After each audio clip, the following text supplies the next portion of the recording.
The fastest life ruin I've ever seen. One decision, total disaster. How about discovering options trading and the Wall Street Bets subreddit on the same afternoon? Sheesh. You know, I really like looking at that sub because it always shows me that however bad I'm feeling or however bad a day I've had, it could always be so much worse.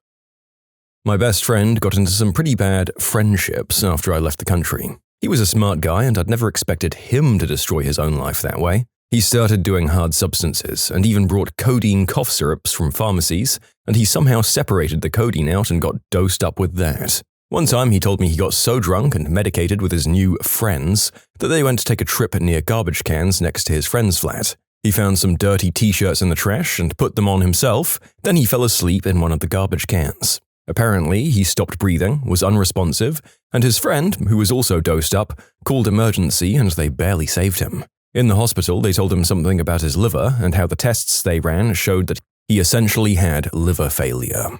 About 4 years from that night, he died. He started his lifestyle when he was about 18 years old, and he died suddenly a week after his 23rd birthday, after his birthday party. Maybe it wasn't very fast, but in my eyes, the time has just flown by. And I feel like all of this happened within a year. I feel like it was yesterday, and I can't believe that he's been gone forever now, since like 3 years ago.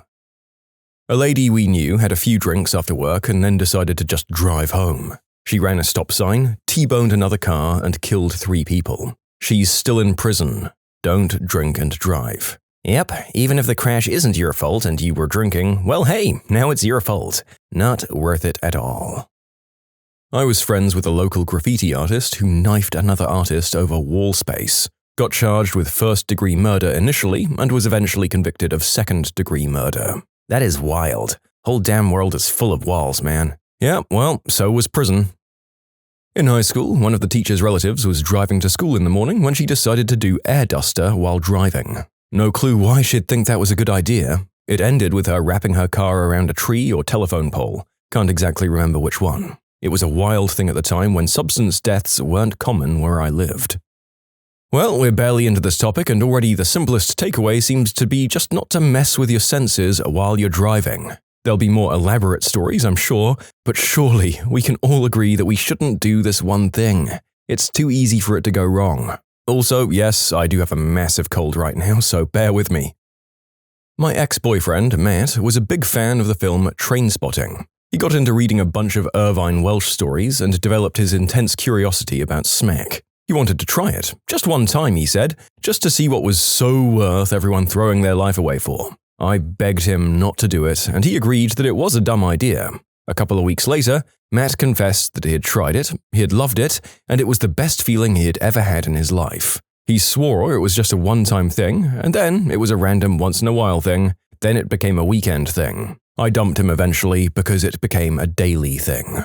I got updates from mutual friends occasionally about Matt being in and out of jail and rehab. He was shoplifting, stealing from stores to sell things at secondhand shops. He got arrested for breaking into cars and stealing stereos at one point. It was ridiculous. Eventually, Matt got clean, quote, for good, and tried going back to college to get a degree. He told me he was doing well, getting life on the right track, and then Matt died from a massive smack intake. All because he got curious. Look, I've known people who've smoked green herb just once in their lives. I've even known people who've done white snow once or twice, and that's all. And I've known a couple of people who've done smack, and every single one of them became a full-blown addict. That crap is scary. Turned a simple citation for larceny into assaulting an officer and getting tased by the police. There's so many videos on YouTube of people getting arrested for something minor and talking themselves into a felony. I've seen many a video of drunken tourists turning a simple trespass at Universal Studios into a full-on arrest, and it will never not be funny to me. My sister started dating a guy that did fentanyl and started using herself. She went from taking college classes in high school, dating a boyfriend of 4 years and having a job at 18 at a nice children's boutique, making more money than my husband, to getting kicked out of our house for leaving fentanyl in the playroom. Her new boyfriend left her too, she became homeless and living in a tent with a dealer. The only reason I know she's still alive after 6 years of this is because her mail still comes to my house, so I get her medical bills and court hearing information because she has a warrant out for her arrest.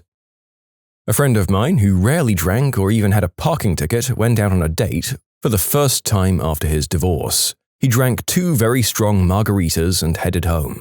While coming to an intersection, he didn't see a 4-way stop and T-boned an SUV. The SUV caught fire, killed the driver, and severely injured the rest of his family. Upon bad advice, my friend fought the charges for manslaughter instead of taking a plea deal. He's now serving 40 years and is not eligible for parole for 16. He'll be 74 at parole. He went from our usual goody-two-shoes designated driver to convicted murderer in a 3-hour span. A guy I went to school with jumped on his dirt bike without a helmet. He hit a tree and died. I'm super into BMX and I'm super specific about wearing helmets. My friends frequently make fun of me for it. I won't ride on a bike path without one. It takes a lot less than flying into a tree to paralyze or kill you. Well, I'll be, if this isn't the best collection of anti-substance anecdotes I've ever read. Crystal. My husband grew up with a guy and a girl that became high school sweethearts and later got married and had a family. They both worked great jobs, came from good families, owned a home. Basically, they had a nice life. Some years later, we didn't see them as often, but when we spoke with them, things did seem off. Missing work, being fired, their home being foreclosed, their kids staying with relatives. Then we saw that one of them had been arrested for manufacturing and distribution of crystal. In less than 2 years, they lost everything. Their marriage, their kids, their home and vehicles, and one of them lost their freedom for a while. This was several years ago, and I don't think either one of them are any better. So sad to see them turn into what they've become and what it's cost their children.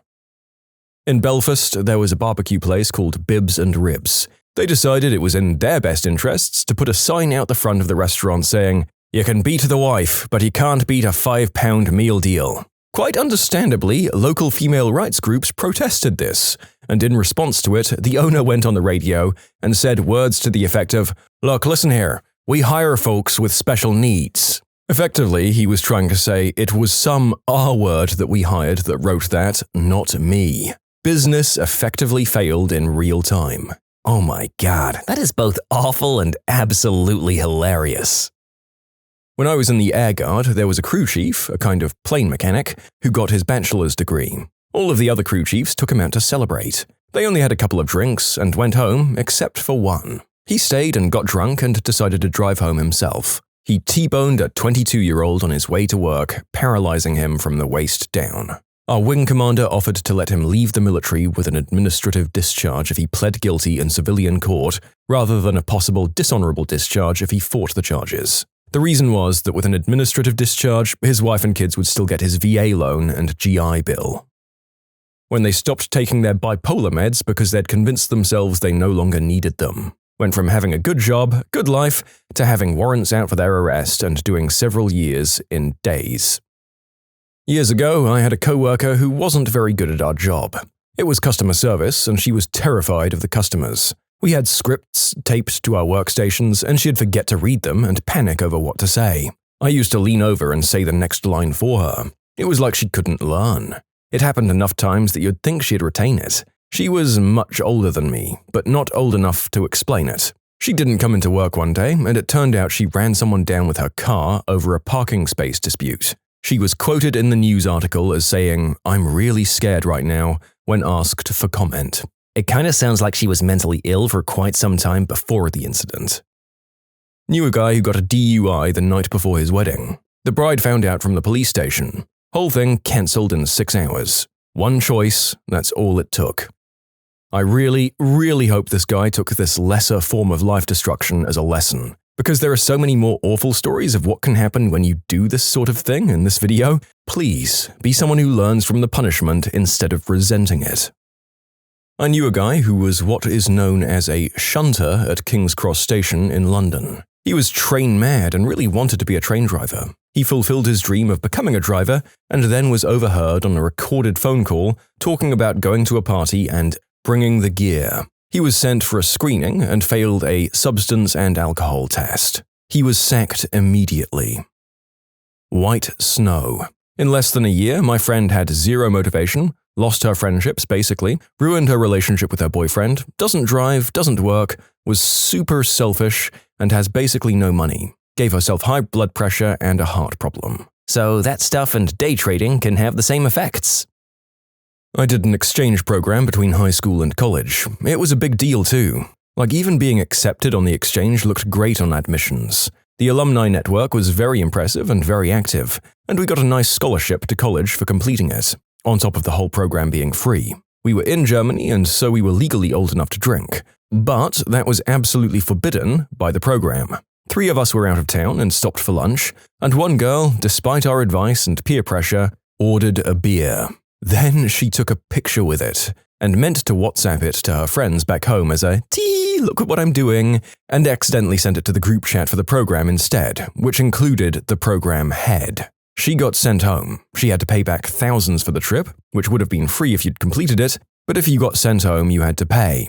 She lost the scholarship, she lost admission to her college. She was a G though, and always insisted that she was eating alone, so that I and the other girl with us wouldn't get in trouble. I hope you're doing well, Monica.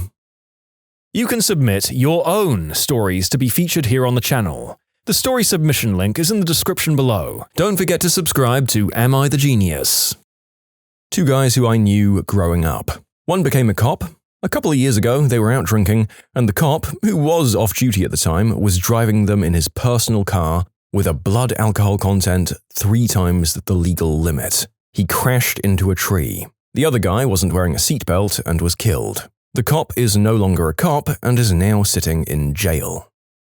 One of my best friends died due to white snow overuse. In university, he was always our example of a responsible substance user, because he got extremely good marks and had some incredible summer internships. Eventually, he started having people pick fights with him, in his words, and lost several jobs because people had it out for me unfairly. We tried to have an intervention, but his girlfriend at the time found out from one of my airheaded friends, and he raged at us over the phone, and I cut him out of my life. Less than a year later, his dad found him dead from a cardiac arrest. I'll tell you, nothing messes you up more than seeing a giant Ukrainian ex-military man break down in tears at his son's funeral.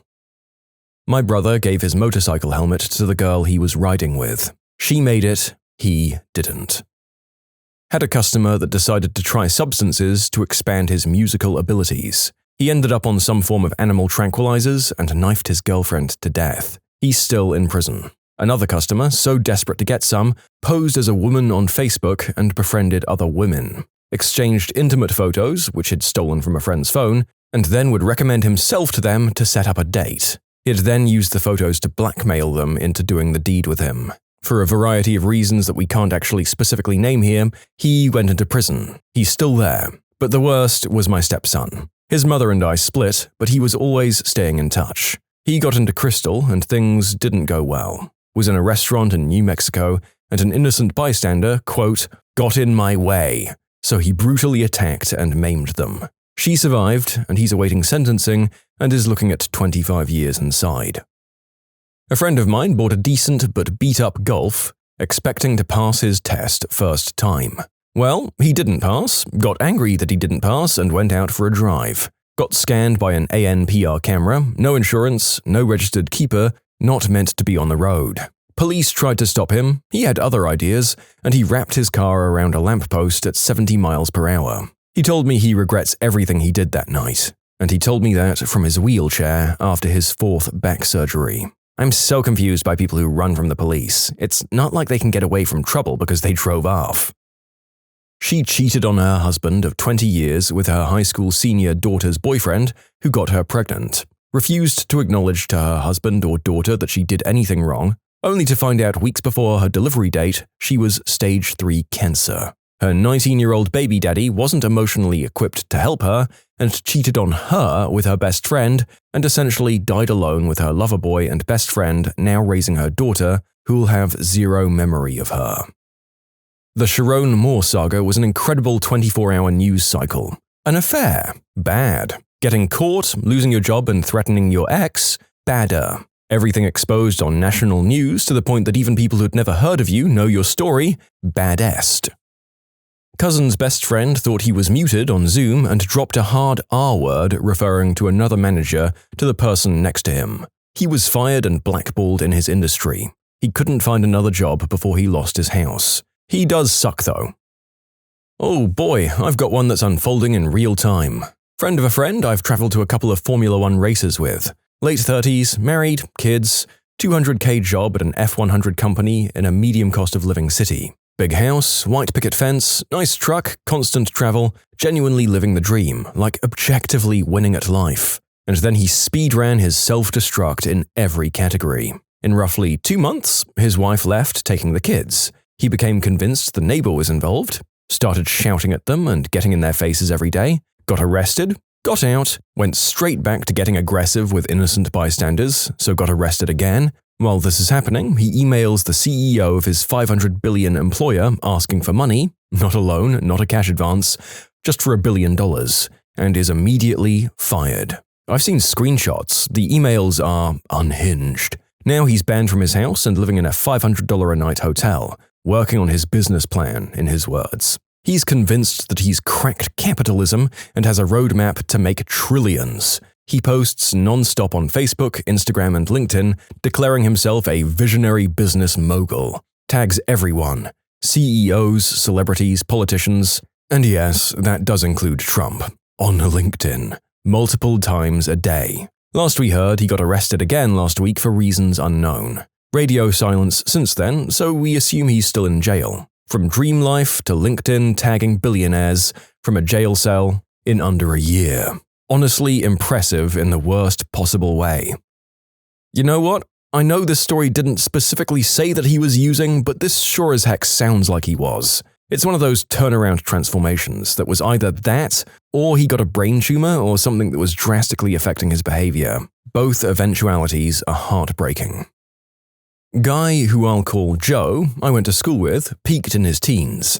And though he was generally an okay guy, he had his moments where he tried to relive the glory days by being a bit of a jock. Joe ruined his life when one of the quiet kids showed up as a consultant where he worked, and he started calling him by his old nickname. Consultant asked Joe not to, as it brought up unpleasant memories. Joe didn't listen and said, it's just banter. People told him it wasn't funny anymore, but he kept on doing it. HR ended up being involved, and Joe got let go for workplace bullying. It got around, and he had to head to a whole new town to find work. Wait, so Joe was a bully and got fired for it? Nice.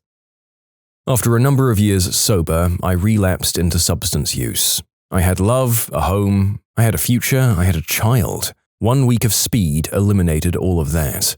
To clarify, maybe that 1 week wasn't the full scope of the issue, but in that 1 week, I laid some horrible ground for times to come, and if I hadn't done that, none of the problems that came afterwards would have manifested. One afternoon, got drunk, took his car, hit another car, killed 4 people.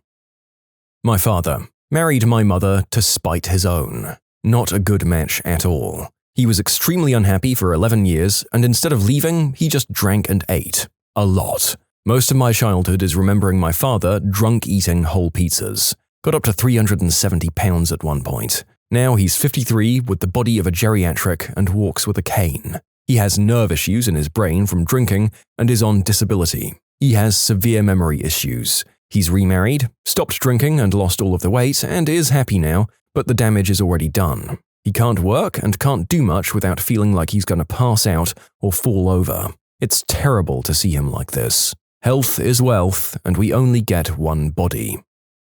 Hey, you know what? Kissing your boss at a Coldplay concert will do it. I worked with a guy who'd had a pretty crap life up until this point. He'd managed to meet someone, they moved in together, they had a little kid, and he was ready to propose, and he'd just been offered a promotion and started the new role. All was going really well for him for the first time in a long time. Then he made a threat and an advance on a colleague one day. He lost his job, his newly acquired girlfriend, full visiting rights to his child, and his place to live. I don't at all condone what he did, but he so quickly lost it all. Ex-son-in-law, Crystal, just completely derailed the life of his wife and grandkids into the bargain. Ruined the house we rented them. He's been totally removed from our lives now, legally. And yes, he's still alive. Oh, my old colleague. Turned up drunk to work, punched the new state contract manager. Dude took his girlfriend for a motorcycle ride on a Saturday morning. Somebody made a left in front of them, both flipped over the bike. She's paralyzed from the waist down at 21. He's headed to a jury trial for felony assault with a motor vehicle. I overheard this woman telling her bestie, "But I've driven drunk many times before. This is the first time I've hit anybody and he died. They should give me some slack. I already paid the blood money." as if she's the one being wronged in this scenario. My brother was a very popular missionary for a certain Christian organization. They expected him to be the leader of the entire church as he got older. Almost 30 years of his life, a happy marriage, and making really good money. One day he cheated on his wife and then told her. His life fell apart instantly. It was rough to watch. He didn't learn anything. He's still a judgmental piece of crap. From victim to savage. How I ended the school bully once and for all. Well, I threw up all over him. After that, he never messed with me again. You established dominance. I made friends in the football team. Bullies think twice when you're buddies with a 6'2", 250-pound Samoan. It's crazy how nice so many Samoans are, by the way. I challenged him to a fight at lunch, left during the period before lunch, to move 800 miles away. He tried to shove me down an embankment while on a field trip. Had I fallen, I would have broken my leg or worse, because the embankment ended about 25 feet down, then dropped off into some deep brush and trees. Anyhow, my best friend was next to me and said, "Watch it," as he came at me. I sidestepped him and he tumbled down the embankment over the edge into the brush, fractured several ribs, dislocated his shoulder, and broke his ankle. He never did anything to me again. F you, Darren, you wimp. A group of sociopaths from my school that always tormented us followed me and my friends to my house one day in a pickup truck. They stole my friend's shoes, pushed one of them until she fell, and took my sketch pad and threw it in a puddle. My stepbrother came outside, beat one of them badly, stole his pants, and threw his keys into a sewer grating before clonking him with an empty vodka bottle. It was traumatizing for me on both ends, but that group of kids never even looked at us again. "Stepbro, what are you doing?" "Oh, okay, go ahead." Half my class beat the crap out of him. It's nice to have a lot of friends sometimes. I was bullied for my wheelchair, so I ran their feet over. I ruined their pedicure. So is that counted as attempted vehicular manslaughter? She told me that my face made her want to take action to not be alive anymore. So I told the school counselor that she had confided in me that she was going to take action not to be alive anymore. She had to explain to everyone what she really said. She'd call me fat and ugly every day. She'd also tell me I was trash because I was adopted. As in, your own mother thought you were so ugly that she didn't want you. I mean, this is a great response to her, but I don't know why this bully didn't just outright lie, instead of getting in trouble for the angle of, "I wasn't trying to self-delete, I just told her that her face made me want to self-delete." Still, I'm glad that one way or another she got caught out in her crappiness. Weirdly, became friendly with his dad, who then ripped him in front of me. It was a mad one. This guy was a typical bully, really, picking out a new target at the start of every day and stalking them, seeing how far he could take it before ripping on you for being a B-word that couldn't take being teased. His favorite was to try to take you down with a liver punch or a dead leg when you weren't paying attention. The smaller guys got it worse than anyone. Like most bullies, he used to wear people down. Everybody hated him. He was tolerated but never liked. Let's call him B. Fast forward a few years, I'm 15 and starting to get into fitness. There were a few gyms in my area, but the only one I could afford was the no-frills, broken-windows bodybuilders gym that sat on a large industrial estate. It was renowned for being a place where you'd get seriously hurt if you started to mouth off, but we just wanted to learn how to train.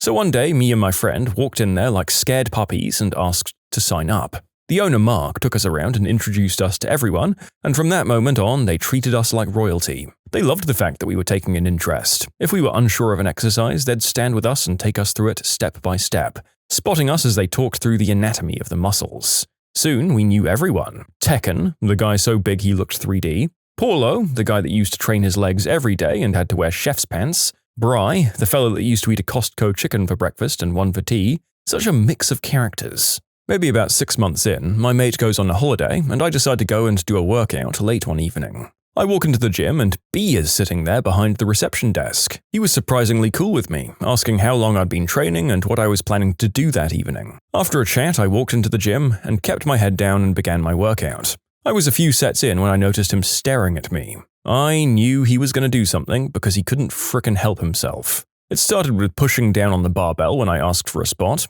He then thought it'd be a good idea to pull on the cables when I was doing cable crossovers. I finished my workout and accepted his invitation to go into the sauna as he had just set it up. He waited until I was in there with him and then he locked the door and took a pee on the coals. The stench was horrific. It was a brand new machine and he had really destroyed it. I heard a noise outside the sauna shed as Bry unlocked the door and pulled it open, trying to find out what was going on. He peered in before screaming at B, "I should have fricking known, you fricking idiot!" He looks at me. "Why did you get in there with this frickin' fool? Come out, mate." He then looks at B. "I'm guessing from the smell you peed on the coals, you dirty little crap bag. I'll tell you what, sit in there for 10 minutes and think about it." He then slams the door. Bry walks me through to reception and throws me a bottle of water. "Sorry about that, lad. I'm looking after the gym for a few weeks and I brought our B to work here for the evenings while I train." "B's your son?" I stared. He starts laughing. "Yeah, he's a prick, isn't he? I hope he doesn't make my car stink of pee on the way home." A bully was making my daughter's life a misery on the bus. Instead of calling his folks or jumping on him, I did the following. I pulled him aside at the bus stop one day and asked for his help. "Hey, Danny, I was hoping you could help me out. I guess there's a kid on the bus who's picking on my daughter. She's a girl and small, and I'd like for you to help protect her. If you see anything like that, could you stick up for her, please, and let me know about it?" He kind of took the request with pride. He was kind of like, "Oh yeah, I can do that for her. I'll make sure she stays safe," kind of reply. And, well, that was the end of the bullying. Well, I hit mine with a brick, so that taught them a lesson not to F with me. I went too far. Not a bully per se, just a jerk. In my French class, there was this guy who sat behind me, who'd always kick my chair repeatedly, and I was at the point where I was visibly infuriated by this happening every lesson. The girl who sat next to me turned to him and said, "Hey, you should probably stop doing that. He looks like he's about to hit you." The guy laughed it off and said I wouldn't dare. I didn't, but I turned around and cocked my arm back. He was leaning back on the hind legs of his chair with his feet on mine, so when I did this, he flinched, fell backwards off his chair, and got a few laughs from the people behind us. He never kicked my chair again after that. I pulled a piece of hair out of her head and smacked her face against the ground. Later on, I heard she liked me, which is why she messed with me for 2 years before I'd had enough. I knew a girl like that in middle school. She made my bus rides to school and back miserable. Shoved and hit me the whole school year. Stole my sweater to wear it herself. On the last day of school, her friend handed me my sweater and a note explaining how she'd had a huge crush on me and asking me out, etc. On my walk home, I crumpled that thing up and threw it as far as I could. Some girls have some messed up ways of showing affection. I kicked him hard in the groin in the middle of history class sophomore year. He had all of the guys in our grade moo at me in the hallway when we'd changed classes. I put up with it for about a week until I snapped and started beating the crap out of him with my history book. I got him up against the wall and kicked him as hard as I could. I legit don't remember kicking him, but I remember my foot was sweaty, which snapped me out of it. The teacher made us both go into the hallway and explain what happened. So I told him everything. Surprisingly, I never got in trouble. The next year I had to sit behind him in homeroom, and one day he just randomly turned around and apologized. I apologized for kicking him, and he said he totally deserved it. Senior year, I made everyone in the class Christmas ornaments with all of our names on them, and he got all teared up when he got his. So not a bad ending. I hit him in the face with a water bottle. For some reason, I couldn't stand up for myself, but he started bugging my friend. It was after school band practice, which my mum had forced me into anyway. I already didn't want to be there. And for some reason, him teasing my friend just made me slug him full force in the face with said plastic water bottle. That got other students and the teacher involved. He didn't bug us again. Yeah, I'm not dissimilar. I have a very high tolerance to people making fun of me, and I'm likely to not even notice in the first place. A legacy of a school experience full of bullying, I suppose. I do fight back if you upset my friends and loved ones, though. Middle school. The bully challenged me to a fight after school. I told him to meet me on the soccer field, which happened to be visible from where my bus home would park. I made sure to get out of school as quickly as possible and sat on the bus so I could clearly see the field. As I expected, he never showed up. The next day at school, I announced loudly so several classmates could hear, "Jason, you never showed up for our fight. I waited there after school and you never showed up. You're a frickin' chicken." And that was the end of the bullying. I recall when I graduated elementary school and moved on to junior high school, most of the kids in my class came from a different school. As a shy outsider, I got shunned by pretty much everyone. One kid took that as an invitation to start picking on me. I probably could have just punched him, but I didn't like fighting. I did like to draw though, so I began drawing horrible cartoons depicting him as this fat, gluttonous idiot who'd inevitably end up mutilated by the end of the story. These cartoons became extremely popular in the class, and that kid ended up having a real crappy time at school. Looking back on it with adult eyes, it definitely went too far. He grew up with all of those kids, but he wasn't popular, and I think he thought bullying me would finally be his way in with them. After the cartoons, they all ended up bullying him to the point where he didn't come to school for a couple of weeks. Part of me regrets what happened, but the other half of me still feels like he got what he deserved. I guess the final lesson in all of this is that kids are just kinda buttholes. You can submit your own stories to be featured here on the channel. The story submission link is in the description below. Don't forget to subscribe to Am I the Genius?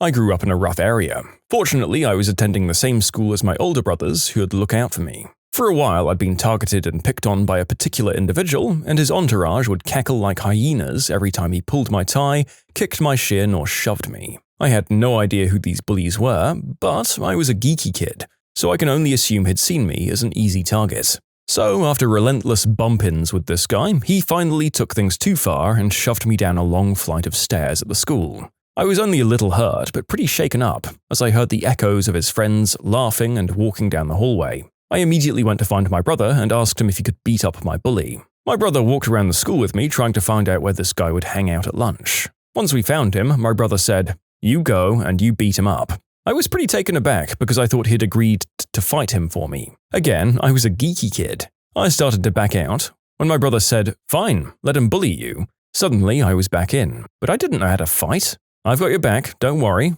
my brother said, trying to reassure me. So I walked up to the guy and just started hitting him, and I hit him a lot. The next thing I know, he's on all fours and the adrenaline is running through me. I'm expecting his group to retaliate and beat the crap out of me. I'm slowly starting to think this was a terrible idea, but then they just don't. They're just shocked, completely stunned. So the adrenaline is just pumping, and all I can think to blurt out is, "Kiss my shoe." Now, in my head, I'm thinking this is some movie-level all eyes on me moment, and I'm killing it. My bully on the floor looks up and says, "What?" I reply, "Kiss my frickin' shoe." Again, thinking I'm gangster. And he does. He kisses my shoe and I beeline it towards my brother. As we're walking away together, my brother was incredibly proud of me for sticking up for myself, but leans in and says, "You've really got to work on your smack talk though. Why the frick did you make him kiss your shoe?" Besides the incredible cringe crap talk, they never bothered me again. Although I still caught some crap from other bullies. I either befriended my bullies or befriended other kids who were bigger and stronger and didn't mind protecting me. In my experience, most bullies are lonely and sad. I just try to make them laugh, and that usually worked. That said, it doesn't always do, and you have to stand up for yourself sometimes. One time in elementary school, two kids who liked to bully other kids took my lunchbox and started playing monkey in the middle. I played along for a minute, running back and forth, but it just kept going. So I looked at the kid who currently had my lunchbox and said, "You, give it back, or I'm just going to come after just you. If you throw it to the other kid, I'm not going to chase after my lunchbox, I'm going to tackle you with everything I have." Both of the kids laughed. I walked over to get my lunchbox and he threw it to the other kid. So I started sprinting at the kid who had thrown it, like I said I would. He tried to run away while yelling, "I don't have it!" But I tackled him to the ground, which knocked the wind out of him. After I stood up, I looked at the other kid who had my lunchbox and he just walked over, gave it back and said, "Sorry." I played the crazy card. My cousin started dating the bully's sister, and I guess he didn't like that, so he came after me. It escalated more and more to the point we nearly threw down in the middle of class one day, but the teacher stopped us. She made me stay after class and talked me down, saying she knew he instigated it, and I wasn't the problem, but she couldn't have this exploding in her class again, which I felt was fair of her. A couple of days later, as I was getting stuff at my locker, he was standing behind me when I turned around and he slapped my books out of my hand and said, "Let's go." I rolled my eyes at him, held up a finger and just said, "Just a second." I then turned around and started hitting my head against my locker. The great thing about an empty steel locker is that you don't have to hit it very hard for it to just make a big sound. So while I was really not hitting it that hard, to him it looked and sounded like I was just wailing on it. After a few of those, I spun around and screamed at him to come at me. His eyes went wide and he just backed away slowly in front of everyone in the hallway, and never messed with me again. Hid behind a corner and punched him in the stomach. He eventually became my best friend too, so go figure. This sounds like a real junior school kind of bully situation. Literally from tears and pain both ways to being friends not too long after when you're shown that your actions the other way won't be tolerated anymore. Most bullies are just kids who don't know the right way to behave in the end.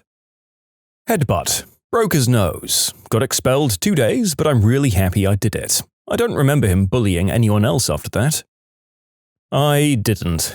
I fought back, got my butt kicked, and I ran. He'd wait for me somewhere else and get my butt kicked again. I fought back successfully once, and it just made him and his friends jump me and my friends. Now he takes my sweaty towels from me at the gym, so I make sure to make them as gross as I can. It wasn't high school, but it was summer camp, and I was about 8 or 9 years old. This slightly older kid was always a huge bully, just a total D-bag for no reason. I went home and told my dad about it, and he said, "Next time he does something, punch him in the face, and if you do, I'll take you to a baseball game." Next day at camp, I was minding my own business on the 4-square line. He came up and said something, and I punched this F right in the face. He was shocked, never said one bad thing to me ever again, and let me cut him in the 4-square line in my next turn. It was actually a great life lesson on how to stand up for yourself. I didn't start going around picking on kids or needlessly beating people up, but I was never bullied again. And yes, my dad took me to a ball game. A friend of mine was being bullied at school decades ago, and after a few days of it, he stood up to the bully and said, "Listen, if you keep doing this, we're going to fight. And you might beat me, but we're going to fight again, and you're going to have to fight me every day until you leave me alone." And the kid left him alone. I had a very similar conversation with a guy I worked with one summer. He really wanted to fight me for some reason. Finally, I just said, "Look, we can go somewhere to fight where we won't get in trouble, but you need to know that my goal will be to break your ankle, leg, or foot." The guy was on a track scholarship, so once I said this, he left me alone. 2 options: have evidence and report them to the principal and admin, or beat the crap out of them. I got a guy expelled and sent to the continuation school and probably messed up his life because he stole hundreds of dollars from me over a period of 2 years in middle school. You hit them with something, from ambush, not up front. Bullies want easy prey. They avoid actual fights or victims that retaliate and escalate, generally. I told him that if he ever talked to me again, I'd stab him in the eye. It worked. He never talked to me ever again, even when I ran into him at Walmart 8 years later with my wife and son. We locked eyes for a second, and he immediately looked away and walked off in the other direction. I started rugby in grade 10, stood up to him in grade 11, and he got mad and he tried to kick me. I was almost 6 foot by then, but always tall and weak. Well, training for rugby sort of fixed that a little, so when he kicked me, I caught his foot and whoo, I let it go and it was above my head. He fell backwards and landed on the back of his head. He never talked to me again. After years of mental and sometimes physical attacks from this girl and her followers, I was depressed, angry, and occasionally had pretty concerning ideas about how to end things once and for all. She and her group were torturous to quite a few kids. I wanted her to stop. I stole a pen that was a novelty pen from her that she loved showing off. Specially made and it had her name on it. Also stole a small, sparkly journal from her backpack as well. I made sure to steal some of her homework from the trash cans occasionally. She had some writing in it. General teen girl stuff and things about how stupid she thought some people were and how easy it was to make fun of them. I practiced her handwriting for a bit, and then I wrote down a pretend kill list, with my own name at the top, plans of how each one could be done, little confessions about hurting animals and generally messed up stuff. I read a lot as a kid, and I got some good motivation from many of my books. Then I wiped the cover and pen off and tucked the pen into the little spiral binding, and I left it in the basket under her desk for the teacher to find. Let's say that the school didn't believe her when she said she didn't write those things. She got expelled, which made me feel warm and fuzzy. My best buddy, Sal, was a little guy that kept getting picked on. I was one of the biggest, strongest kids in my school. My other buddy, Roy, was also one of the biggest, strongest kids in the school. One day, Roy and I waited outside a classroom for Sal and saw his bully picking on him. Roy and I had a conversation with that kid, and he walked with a limp for a week and never even talked to Sal again. So Sal just had big friends, but that worked for him. I always punched my bullies square in the nose. Sure, they might kick my butt after, but I was more than willing to dish some pain out while receiving it. After a few times, they went after targets that didn't fight back. They want easy control, and they're just as afraid of pain as you are. Every new school was another bully. You let one person walk on you, and everyone will walk on you. Either make boundaries or be a doormat. Don't be afraid of consequences. That's how bullies keep you in control. Just start swinging. Impulsively decided to revenge pants him in front of a group of 35 or so peers. His boxers came off with his pants. Bonus, he had a tiny weenie. Anytime he'd try to mess with me after that, I'd just scoff and say, "Well, I'd be trying to compensate for something too if mine was that tiny." Fatality. I had a bully who messed with me literally every day and made my life hell for over a year. It was documented, but school staff never acted.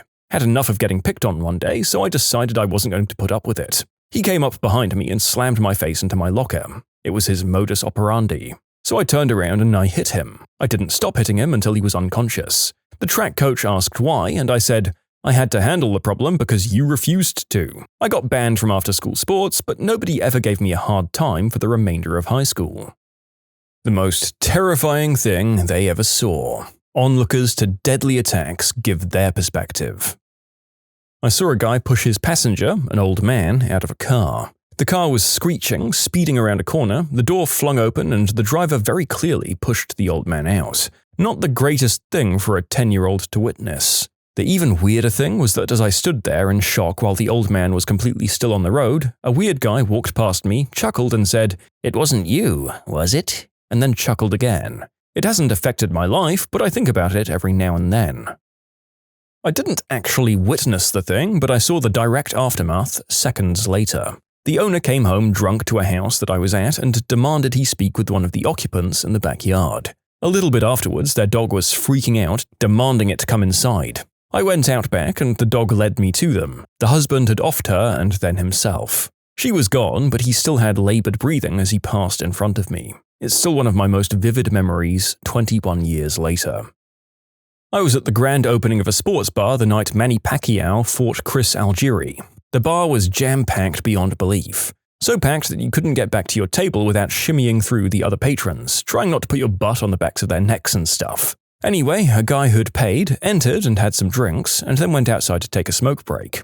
No smoking allowed inside the bar. There was still an incredibly long time to get inside, so he tried to come back in the exit door. The bouncer told him he couldn't and that he'd have to wait in line and come back in the main entrance. Though he didn't have to pay again. The guy was real mad and tried to push past the bouncer. The bouncer eventually pushed him out the door and locked it. The guy then apparently went back home, grabbed his girlfriend's gat, and came back to the bar. I learned this after the fact, talking to the owner and via news coverage. He waited until someone left out the exit door, snuck inside, and kept the bouncer in the back of the head several times. The bar was so packed that chaos ensued. Almost everyone hit the floor immediately. There were tables, food, drinks, keys, phones, and people all laying on the floor. Other people ran outside. My buddies and I waited for a few minutes until we knew the coast was clear and then got the heck out of there. At the time, we didn't know all of what had happened. As we exited the bar, we literally had to step over the bouncer to get to the door. I was lucky enough to find my phone and keys amidst the melee.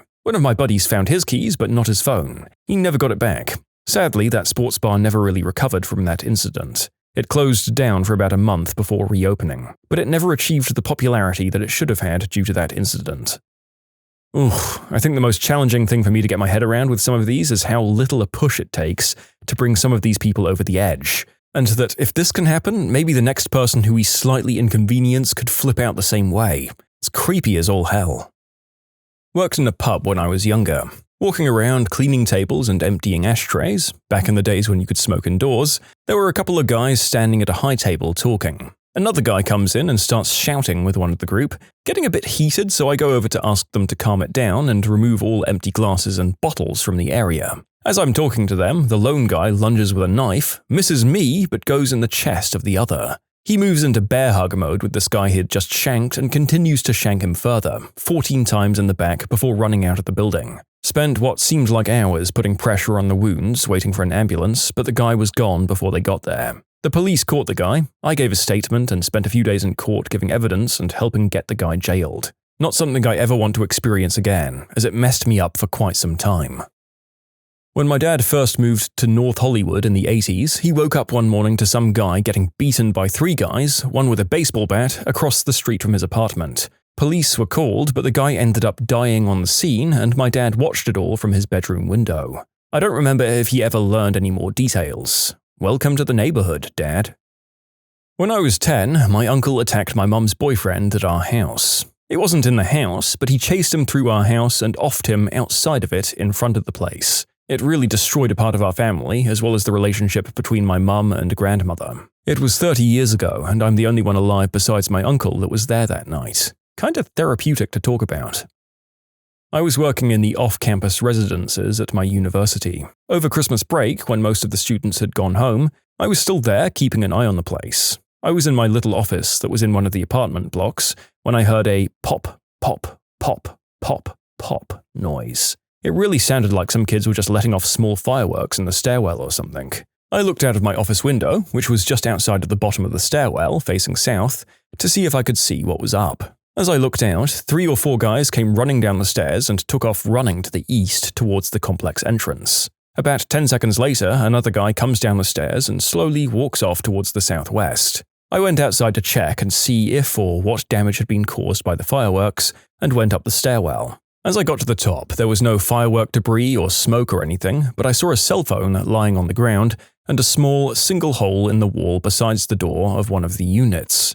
At the other end of the corridor, there was another stairwell, and at the bottom of that, there was an old beater car just idling, with the headlights on and a few doors just hanging open. Something was definitely fishy about it. I definitely had the, "what if those were shots I heard?" thought. But there was no gunpowder smell or blood or anything besides that one little hole. To play it safe, I called the cops, who said they were sending someone over. The station is very close to the housing complex, and they were there in less than a minute. I gave them a quick summary of what I saw, and they split up to go in the directions I told them that the people had headed. It was less than 30 seconds later that they found the lone guy that had gone off to the southwest. Turns out he'd been shot multiple times, and had managed to walk across the parking area and turn behind a building before collapsing in the grass. They tried CPR, but when the ambulance arrived, the paramedics pronounced him dead on scene. The other cops who had gone east did find the other guys and arrested them. I ended up having to go testify in court during the trial of the guy that was supposedly the shooter. I told them basically what I wrote up here, but I didn't know any of the people involved and never saw faces or anything of real help to the police. I think I was basically there to establish timeline or something like that. Anyhow, I heard that it was basically a substance deal gone wrong. 2 different gangs from 2 different counties thought the residents' apartments would be empty over the holidays and set up a deal. One party tried to rip off the other party and somebody got shot. As I understand it, the shooter guy got sent to prison. I was riding my bike to work when I witnessed someone running down their partner in the parking lot. I was the first person to approach, and I was sure this woman was going to die. I heard the truck before I looked, and I watched as she was completely run over with the truck. I watched as both sets of tires went over her. It was and is the most horrible thing I've witnessed in my life. I was between 100 and 150 feet away, and as soon as he pulled away, I had to have an internal argument with myself about approaching. Like, I didn't want to see a dead, mangled person up close, but if there was any chance that she was still alive, I didn't want her to be alone. It was probably only a few seconds, but it felt like forever, and then I went over. She was alive and conscious. I tried to comfort her and started calling 911, but she only spoke Spanish, so I wasn't able to really communicate with her. Another woman had seen as well, and she came running over from across the street. She was able to come and talk to her in Spanish while I called 911. I think she was able to help her call some family, since I think we were all pretty uncertain about if the woman would live. The ambulance showed up really quickly and stabilized her. After she was taken away, I went to work and tried not to think about it.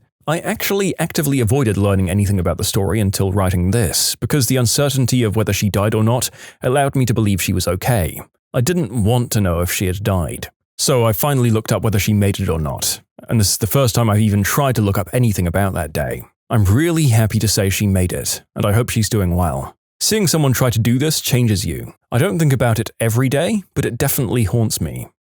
I'm just thankful that there was one of these that wasn't fatal. I fully understand being scared to go over there. Well done on doing it. Your presence there may have stopped him coming back for another run, and your call to emergency services may have been instrumental in saving her in time. Well done.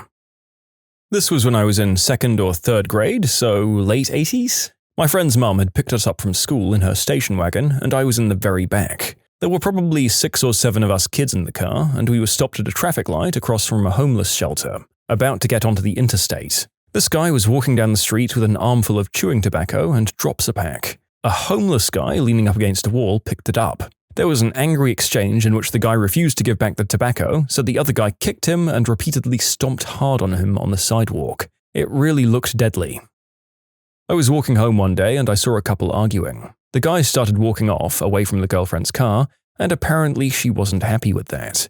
She proceeded to get in the car and wait about 5 minutes until he was way off down the sidewalk. I was walking on the opposite side of the road as him, and all of a sudden I see a blur and he goes flying like a rocket. She must have been going at least 60 miles per hour. He flew through the air and hit a tree, died instantly. The woman then screamed out of the window at his body and drove away. There was red smeared all over the crumpled hood, and I'll never forget the sight of his contorted body at the base of the tree, almost folded in half.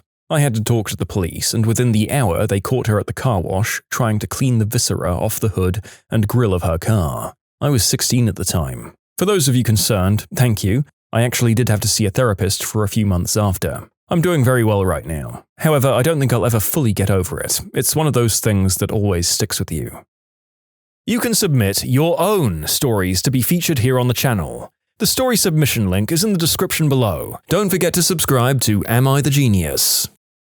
A drunk man was pushed down some stairs by the bouncer. Unfortunately, he was unable to catch himself and instead spun around and landed on the pavement with the back of his head, making first contact. He was alive for a little while, but quickly succumbed to his wound and arrested right there on the pavement. He was declared dead 15 minutes later in ED after being transported by the ambulance. There was no CCTV or clear evidence of malicious intent that would hold up in court, and the man was known as a drunk and had no friends or family. It was ruled an accidental death. I had to walk past that spot most days going to work, and I'll never forget his face. The look of mystified horror followed by the glassy-eyed, slack-jawed expression that came with death. I was the medic that transported the man. I was by his side from start till the declaration. One of the most visceral experiences of my life so far.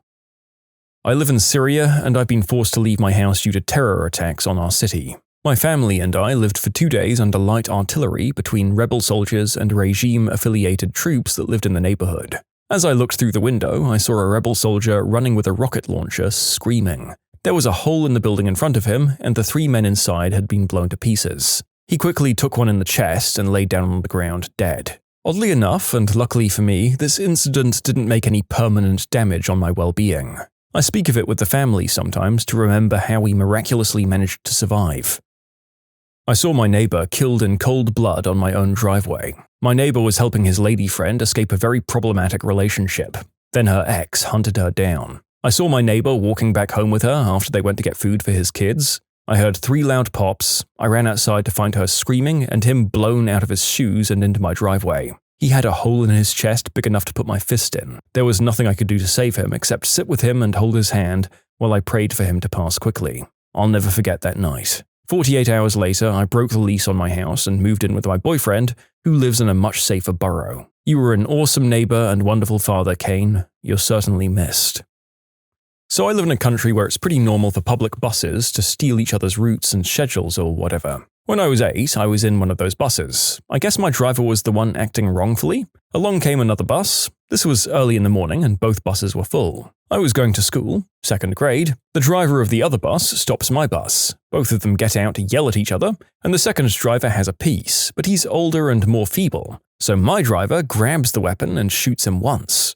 I saw everything as I was sitting by the window. When the body falls and I see the red stain, the world went quiet for me. The last thing I heard was the soft weapon shot. It was like a .22 caliber, maybe. I got off the bus and walked to my school, 20 to 25 blocks away. I don't remember a single thing about it. When I got to school, I was pale and wouldn't react when spoken to. Eventually I came to and I was able to speak normal and matter-of-factly. I haven't been able to stand the noise of fireworks since then. Fun fact, my now husband was in the other bus and also witnessed everything.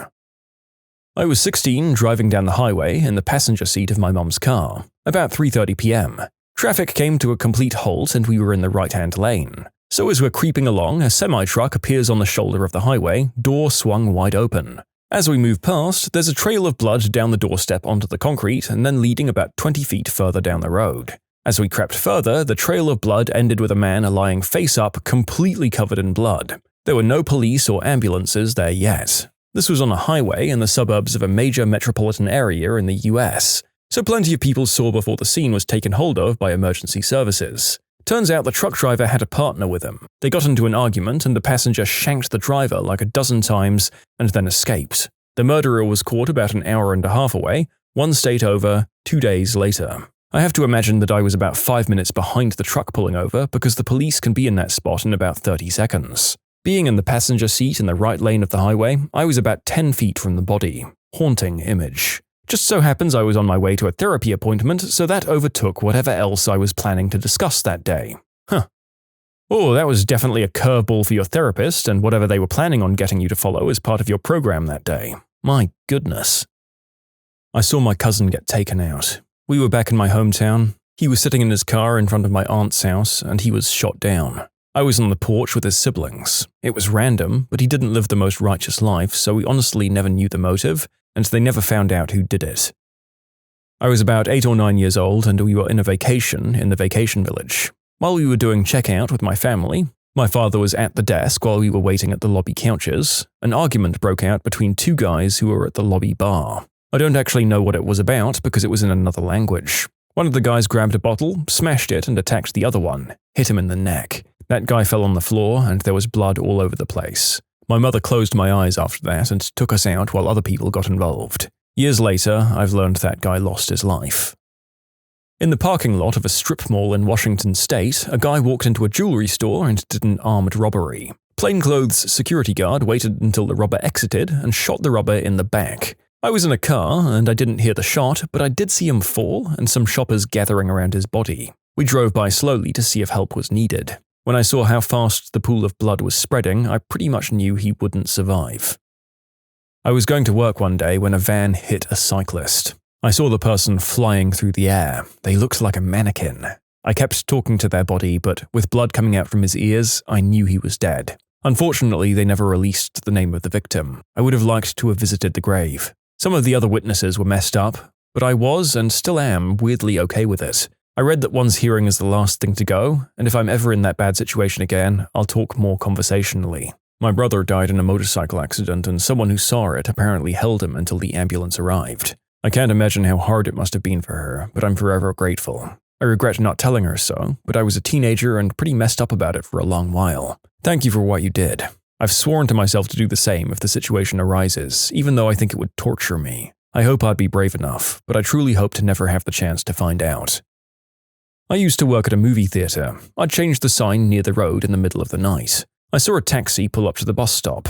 It stayed there for quite some time. That's what caught my attention, was how long it was there for. I saw a guy get out and walk away quickly. A week later, I was changing the sign again, and I hear a voice below me asking me to come down. After he showed me his badge, I obliged, and he asked me if I'd seen anything weird the week before. I replied only that a taxi had sat there for a while and a guy had got out. I had to then go look at lots of mugshots. Turns out I was the sole witness to some poor guy's murder without even realizing it. Wish I had a better look at the guy so I could get him some justice. You know, I saw a few in Mexico. The most memorable one was the first one I saw while I lived there. I was cleaning out a house with some buddies of mine. A guy was walking down the block. We heard shots. I looked out of the window and there was that same guy laying out on the sidewalk. A black pickup truck sped by. I think there were 4 guys on the back. All with bandanas covering their faces, all with weapons in their hands. The thing that stuck with me was that they all looked younger than me. I was 22 at the time. According to the paper that was released right after, he was from out of town and likely they mistook him as someone else. He was 17. His blood was left on the street for days. One of my friends said he heard 14 shots, but I only heard 6. I have the whole experience written down as it was so foreign to me. This was in Altamirano. I used to stay awake at night trying to think of what kind of life would lead to these guys to do a drive-by like that. I also wonder about that 17-year-old. I'm sure he had family visiting there. Yeah, this is about the youngest fatality I've been able to include in the list. And believe me, there have been a few that would have been problematic to post on here and that were sure as hell unpleasant to read about. I mean, anyone dying like this is such a waste of life, no matter the case. But people this age or younger being taken away is another level of tragic. I was at a bar. A couple of guys got into an argument. The whole thing subsided, then a few hours later one of them left. As the guy is leaving, the other guy he was arguing with earlier runs outside and punches him in the back of the head, killing him instantly. The only other time I've seen someone die was on the highway. It wasn't murder there. Guy jumped off a bridge I was driving under, had a rope tied off and swung there. Got smashed by a truck before he died though. It caused a really big mess. Hell, maybe the rope broke his neck before getting plowed into. I don't know. I was in an Islamic State terror attack. 78 fatalities, 500 wounded. The screaming is something that will be with me forever. When I was a kid, I witnessed a hit and run. An SUV ran into a pedestrian and sped away. I don't think that they ever caught the person. The poor girl they hit flew into the air. The SUV passed underneath her, she landed on the road and she died. It was heartbreaking. She couldn't have been over 25 years old. Granted, it wasn't murder, but I just couldn't believe there was a person there one second and then gone the next. It always made me wonder how people could live with themselves after doing that. Then I'd wonder how many people I knew who'd do the same thing. Eventually, I wondered if I was capable of doing something like that as well. All it's made me realize is hypotheticals are dumb because we really never are who we think we are. I also appreciate every year I get older. Pop, pop, pop. Fireworks? On Halloween? That's weird, but whatever. Pop, pop, pop. Oh, it's someone dead in a car. I should call 911.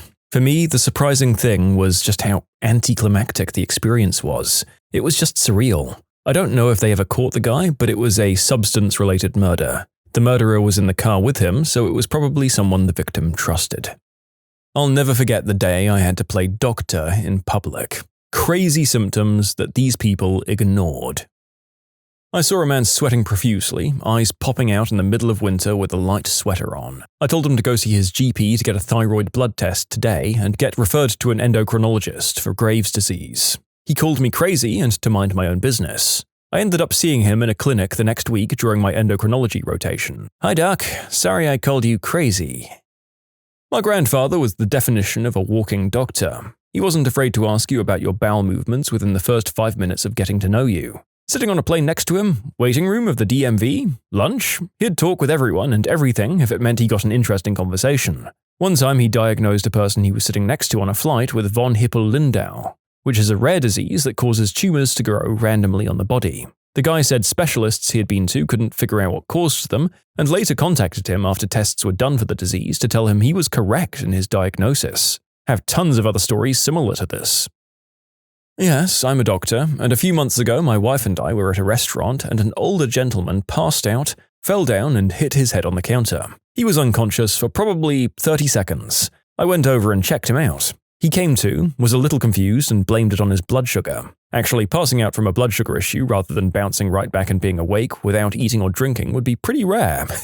I asked medical history kind of questions and found out he's on Coumadine, as evidenced by the multiple bruises on his arms and head. He had a nice big cherry on his head and a huge bruise over his temple, and he told me that he passes out all the time, so this wasn't a big deal. 1, with multiple passing out episodes at his age, he likely has arrhythmia, which could be dangerous and needs to be checked out. 2, he just suffered a head injury and was on blood thinners and could have had a brain bleed. And 3, he had a head laceration that probably could have used closing. I highly advised he go get checked out at the hospital, but he of course refused because, again, this happens all the time. It amazes me how the observation is, "I randomly pass out all the time," and they conclude with, "Oh, this isn't a problem." You know, I imagine that if you were correctly diagnosed with some sort of fainting condition, you could at least accept that this was a state of being. But yeah, the old guy is a little bit cavalier about the dangerous situation he's in. I am a doctor, but this story isn't about me. But it still fits, I think. So this police officer rolls up to an altercation between a guy and his dealer. Apparently the dealer sold the guy fake green herb, and the guy came back angry when he opened the package and found oregano inside, and he and the dealer got into a big fight. There were a bunch of punches thrown, and the dealer apparently shanked the guy in the chest with a small knife he had. Emphasis on small. By the time the cops got there, they were both just screaming at each other. The purchaser accused the dealer of shanking him, but insisted he was fine because it was just a pocket knife. Arrests were made, and because the purchaser got attacked with a weapon, the cops insisted he just needed to go to the hospital to get checked out. When I talked to the arresting officer afterwards, she said, "He just seemed really anxious, pacing around, kind of sweaty, and the ambulance was taking a while. I finally just decided to bring him in myself." So of course, that really small pocket knife had lacerated the guy's right atrium, and his pericardium was filling up with blood. He tamponated and arrested when he hit the floor. I honestly don't know that we would have saved him had I not been on call with a former military trauma surgeon who basically cracked his sternum open in the ER. But we did. I tracked that cop down afterwards to tell her that she 100% saved his life. If they'd waited another 10 to 15 minutes for the ambulance, the guy would have died. No questions about it. Early shock can look a lot like intoxication, FYI. It wasn't exactly outside of work, but I was not the MD's patient. I took my 8-year-old son for a consultation with a pediatric neurologist. He was really nervous and didn't want the doctor to examine him, so I let the doctor test my reflexes first to familiarize my son with the process. When the neurologist stroked the bottom of my left foot, my toes fanned out instead of curling in. This isn't supposed to happen. The neurologist didn't like some of the other results as well, and asked his colleague to take me on as a patient and admit me to the hospital for further testing. Testing indicated multiple sclerosis, but more importantly revealed white blood cells in the fluid around my spinal cord. Infections of the central nervous system are extremely dangerous, so I was extremely fortunate to be diagnosed quickly. The girl I was dating worked at a daycare. She had a regular parent-teacher conference one night and told me she was dreading having to tell one family that their 8-month-old was developmentally far behind compared to the other kids. He wasn't crawling yet and was barely able to pick up his head when lying on his back. She tells me that he's still a cute kid, but has a really big head. All of these are the typical signs of hydrocephalus, a condition where fluid gets trapped inside the brain. I asked her to have the parents see a neurosurgeon. The kid ended up having surgery to have a shunt placed, and is now developmentally almost caught up to his peers. At least they listened. I worked with kids for years at high-end daycares, and the parents were so sure that their baby was perfect. I had a kid with frickin' RSV for 3 weeks before they took him to the doctor. He almost died. Thanks for listening, parents. When I started medical school many years ago, my buddies and I, at different schools across North America, came home after our first year and noticed our friend Dave had lost a ton of weight. For the next few days, we all made fun of him as he ate a lot, a dozen donuts in one sitting sometimes, and he drank a lot of water. He felt crummy the next weekend, breath was noticeably sweet, and we made the straight-out-of-the-textbook first-year med student diagnosis in our heads. We hauled him to the ER where they admitted him, diabetic ketoacidosis as the first presentation of type 1 diabetes mellitus, and started him on IV insulin. Dave went on to do many great things. Now, I'm not a doctor, but I love watching House, and this is important. My mum was a piano teacher, and had a student who broke her femur playing soccer. Full-speed collision with another girl, and it just snapped. Yuck. Anyway, she was having tons of problems in the hospital. Coded twice, respiratory issues. I remember watching an episode of House after the Super Bowl where he diagnoses the woman in Antarctica. The issue was an improperly set broken toe, which was throwing marrow into the bloodstream. I mentioned this to my mum when I heard about it. She mentioned it to the girl's mum.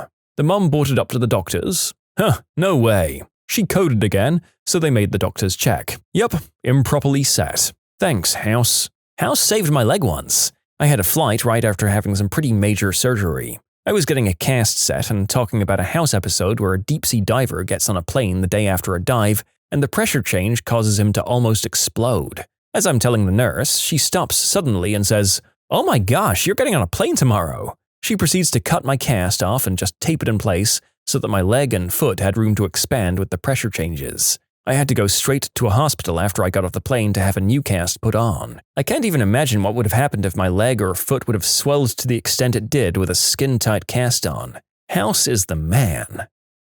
Now, I'm just a humble EMT, but a few years ago I was leaving a movie. I stopped there to use the bathroom, and as I stood at the urinal, I was overcome by the smell of a GI bleed. Now, there were 3 or 4 people using the stalls, and there was a total of maybe 12 people in the bathroom. I didn't want to make things weird, so after some hemming and hawing, I decided my best course of action was to awkwardly yell, "One of you's bleeding from your digestive tract and you should go to the ER ASAP," as I ran out of the bathroom. Doctor here. My mother came home about 6 months ago and told me that a friend of the family had been having some difficulties for a week or so where he kept on bumping into things. He'd shrugged this off as just a virus and felt like it would clear up by itself. I asked if he was bumping into things on the same side all the time, and it turned out that he did, the left-hand side. This was a likely sign of spatial neglect or a loss of vision on one side, 2 possible manifestations of a stroke. A common cause of a stroke is atrial fibrillation, essentially an irregular heartbeat where the heart turns into a fun little stroke-making machine which fires clots up into your brain to block off the circulation. It's treatable though. I advised my mother that this guy should go to the hospital immediately to be assessed. He had the rhythm as suspected, and they shocked his heart back to normal rhythm. He was at a high risk of developing further strokes, and I believe he's doing quite well now. I work at a hospital, but not in a department that sees many life-threatening medical situations.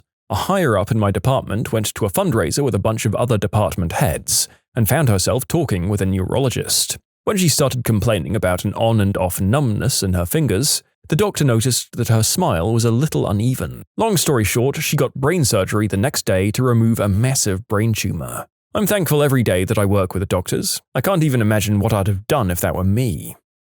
Man, I'm almost scared to talk to anyone in a medical profession now. What weird and awful stuff am I exhibiting that's going to lead to me realizing I have a parasite laying eggs in my brain? Frankly, one is too many. I'm an optometrist, and I can spot a child with a vision defect at 10 feet. Not all, but particularly the far-sighted, amblyopic, and those with strabismus. Even a slight eye turn is so obvious to me. because I look at eye alignment over and over, day in, day out. My wife is a first-grade teacher, so obviously not a doctor, but frequently enough she tries to get parents to get their eyes checked out due to something she sees in the classroom. Essentially, kids can be struggling and perhaps even receiving services to try and help them close the gap. But then they go to the optometrist and it's like, oh, okay, they just couldn't frickin' see. The frustration comes from the fact that it sometimes takes months to convince them to go. My father is the public doctor in question. Every morning at 4:30 a.m. we do boxing and general fitness training. Dad was looking a bit crap and under the weather, but insisted that he was fine and that he just didn't get enough sleep. 45 minutes in, we were sparring and he started to go pale. I pointed this out to him and he just sort of freezes and tells me to get my phone and call an ambulance. He then proceeds to just drop like a sack of rocks. Turns out he had a blood clot in his carotid artery. He had to go into surgery for most of the day. Worst day of high school ever, not knowing if he was going to make it or not. You can submit your own stories to be featured here on the channel. The story submission link is in the description below. Don't forget to subscribe to Am I the Genius? My whole family are doctors. Seriously, both my siblings, my mother, and my father are all doctors. I live abroad, but went home to visit my family over the Christmas holiday, and unfortunately had to leave my husband back in the UK. I got off the plane and I felt pretty crappy, but I just chalked it up to motion sickness from the long airplane ride. However, over the next few days, it just got worse and worse. I felt really nauseous and exhausted, and I had a terrible pain in my stomach. This went on for about a week. My mum was the first one who called it. She told me I was definitely pregnant. I completely denied it. I had an IUD and I hadn't missed a period, so in my mind there was no way I could be pregnant. When my mum found out I had an IUD, she forced me to go to emergency immediately. It turned out to be an ectopic pregnancy. Luckily, they caught it very early, so no damage to my fallopian tubes or my reproductive future. But yeah, she definitely saved me. If I'd waited to go to the doctors after I'd returned home, it would have been way too late. So, very thankful for my genius mum. I won't be able to see her over the holidays this year, and now I really miss her. When I was 4 years old, my mum realized I was drinking an abnormal amount of water. She had to go to work at that time, she's a doctor, but she told my babysitter that if I asked for more water within the next hour, to give me warm water. Warm water is disgusting, and most children won't drink it. I, of course, asked for more water 5 minutes later, and my babysitter told my mum right away. My mum was home within 10 minutes, and I was in the ER 10 minutes later. Excessive thirst is a pretty common sign of high blood sugar, and my mum confirmed something was wrong with her hot water trick. I was diagnosed with type 1 diabetes that day. My mother, a trauma surgeon, is the worst person to fly with. So far, she's diverted 3 planes for people having in-flight medical issues and the plane not having enough or the right supplies for the flight to keep going. She once got into an argument with the pilot about whether or not the patient was sick enough to cause a diversion. Also, many years ago, she was at a high school football game and a kid broke his arm and had no pulse in his wrist, meaning the blood flow to his hand was cut off. She field set the bone to restore blood flow and then put him in the ambulance. Then she went back to her seat to watch the rest of the game. Nurse here. I was shopping for jeans and I noticed a suspicious lesion on a sales assistant's arm. Advised him to go get it checked out. Go back 2 months later and the same guy has a giant dressing over his arm protruding out of the shirt collar up his neck. He hugs me and says, "Thank you, it was a melanoma." Crazy. I'm in school now to become a physician assistant. One of our professors was telling us a story about his time in med school. They have actors come in to be patients for exams. I forget what the particular scenario was, but the patient had pretty significant edema that became visible in the exam. Our professor goes, "Do not do this during your examinations. I'm serious. Do not do this." What I did next was I turned to the camera, I said, "This is not part of my examination," and he turned to the actor and said, "Are you seeing someone about the edema on your legs?" The actor said, "No." The professor said, "Okay, you're not to have any salty foods until you do. After this exam, I want you to call your doctor, tell him or her you need to see them tomorrow." "Okay?" The actor says, "Okay." The professor turns back to the camera, "Okay, I'm resuming my examination," and he passed. My dad has been an anesthetist for many years now. He used to operate before monitors were common in the less developed parts of the world, and so used to monitor a patient's heartbeat by checking the pulse on the patient's wrists. Over time, he developed a habit from this, and when he handshakes anyone, his 2 fingers immediately go to the person's pulse. Once he met an acquaintance in the street, sensed from the handshake that something was wrong, and told him to go to the hospital ASAP because he had atrial fibrillation. Wow, that's like a superpower. I'm an ER nurse. When I first started working, I'd see a patient and think, oh wow, this person really needs to go to the hospital and needs a nurse. Then I realized, oh, they are, and that's me, and I panicked for a while. 911, what's your emergency? Help me, please, I've been shot! Oh crap, man, you should call 911. I'm a psychologist in training with a specialty in developmental disabilities. It's always tough when I'm in a social situation and I see a kid showing clear signs of autism, since early support can make a big difference. But it's very risky to even raise the possibility of such a huge bombshell outside of a professional setting. Graveyard resident nurse here. One day after I woke up, my husband said someone in our World of Warcraft guild was asking if anyone was a doctor or a nurse. So I logged on and talked to our guildie, who was having classic appendicitis symptoms, and I told him I thought he might have a hot epi. Didn't see him online for almost 24 hours. When he came back on, I asked how he was feeling. He said he was logging in from the hospital and he'd had his appendix removed. I was glad I could help. A little bit wild in my mind to have your online gaming community be your place to cry out, "Is anyone here a doctor?" Still, hardcore WoW players do apparently get pretty cozy in their little guilds. Don't know how many other games where you'd meet success with that request. You might get a hug in Helldivers. Actual doctor here. Had a janitor at the hospital I work at, who I was friendly with, stop by to shoot the breeze. Just small talk sort of stuff. He says, "I've been doing great, but my left leg's killing me." For whatever reason, I say, "Is it swollen?" No idea why, there's a million reasons for leg pain, it just came to me, and of course it is swollen. Right leg's normal. I say, "I think you have deep vein thrombosis, you need to get that checked, like today." Him, being a typical male, and I can say that because I do dumb crap all the time too, says, "Nah, I'll just tough it out." Long story short, I had to go to his boss to get him to the hospital. Clearly had a deep vein thrombosis, and if I recall correctly, had some small pulmonary embolisms. Super nice guy, he did fine.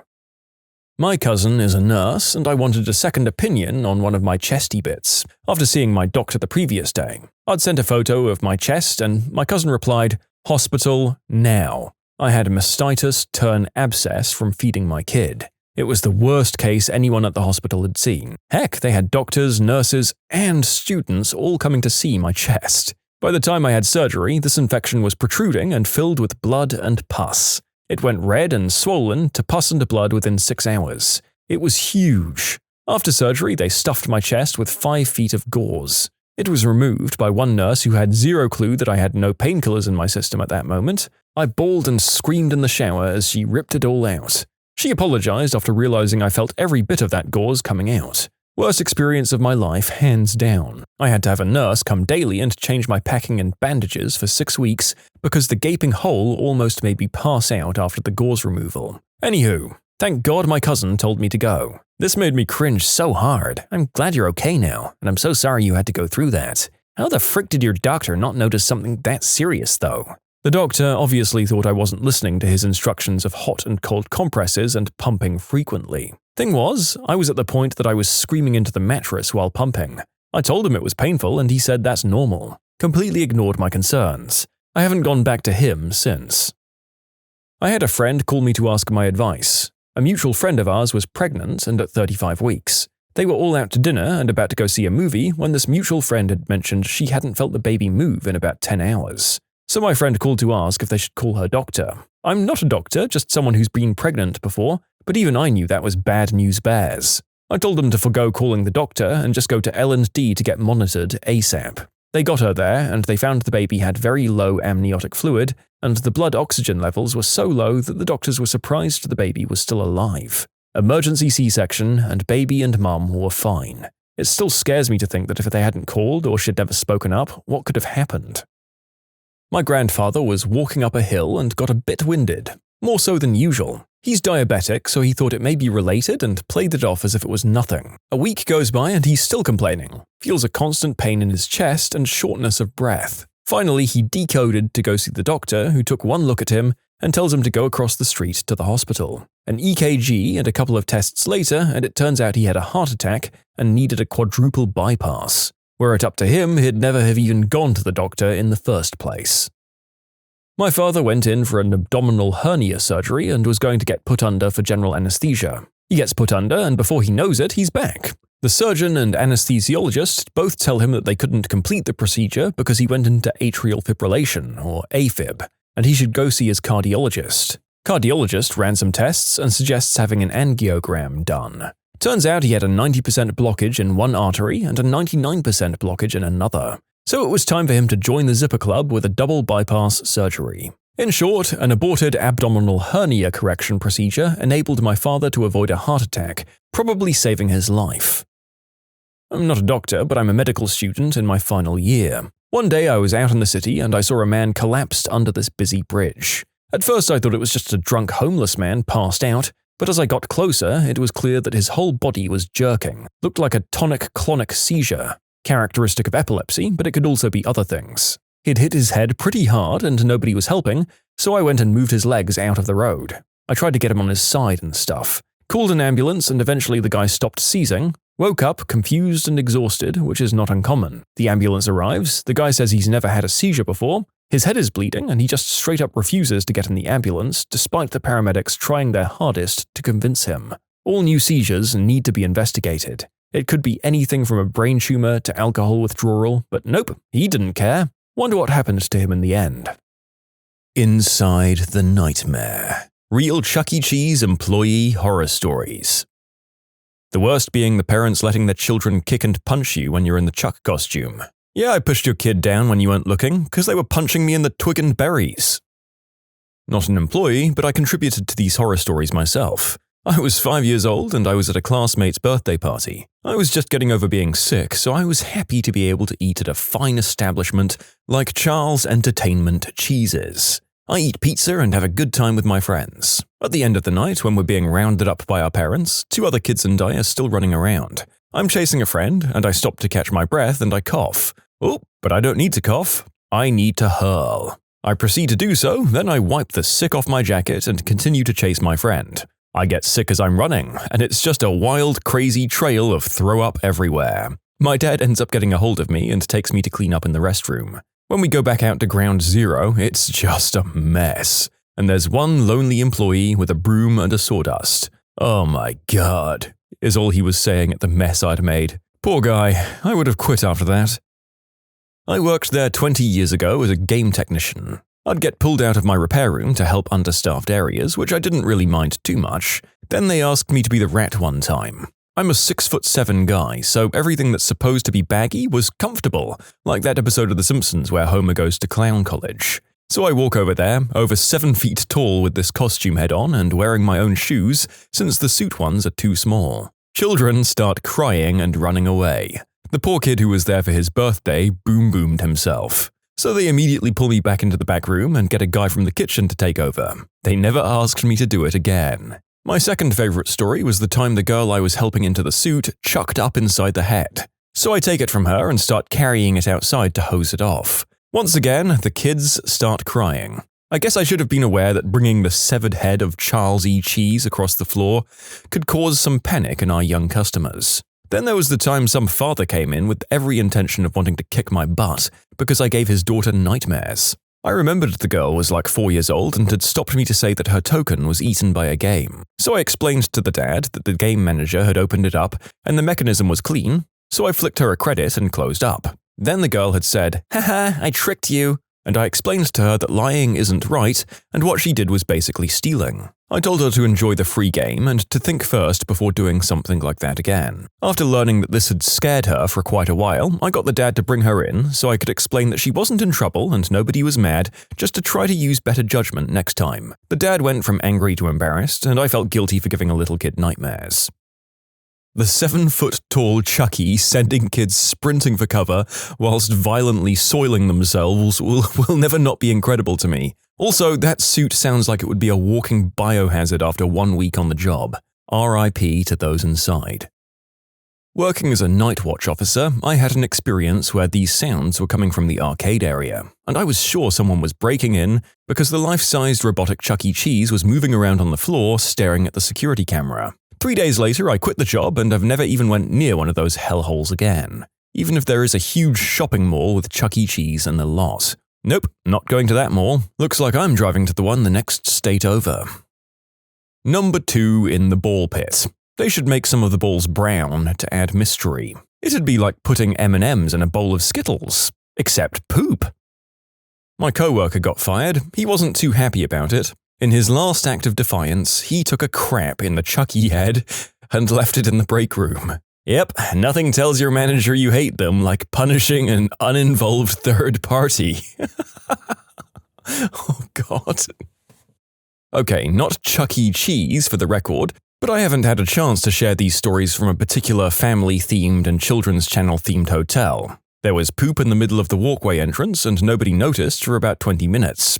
Had a customer come and tell me, and I had to look at it to believe it. I saw two different families fight over a game of air hockey, and the dads were throwing punches at each other, whilst the kids were yelling at them to stop. Trying to explain to a guest that the reason why their disc for their PS2 wasn't working was because their child had scratched the crap out of it. Of course, the parent refused to believe that that was the case, and their child would never do anything like that. And I had a child tell me that his father had dropped him off here so that he could drink at the bar. He just wanted to play with his dad. I played skee-ball with the kid and rigged the claw game to get him whatever he wanted from it.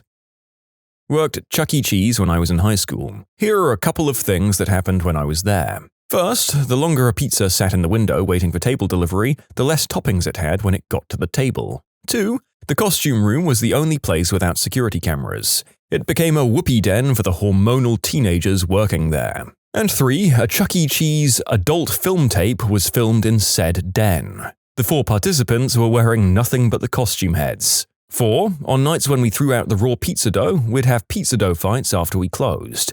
A ball of raw dough to the gut hurts like hell. Also, just incidentally, there were a number of gay guys who worked there with me. I got along with them and everything was great. Now, one of these guys who worked there was also a cross-dresser. At the time, I was unaware of this fact. One night, I walked into the manager's office and I see the backside of a woman in a tight pencil skirt. The rear filling in this skirt was easily the best butt 16-year-old me had seen in person. Then the owner of it turns around and I have some of the best female mammary glands 16-year-old me has ever seen staring me in the face.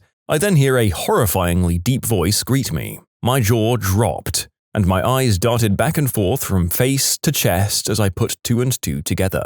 As I realize this woman is actually my cross-dressing coworker, he grabs my hands and plants them firmly on his rack. They felt great. The end.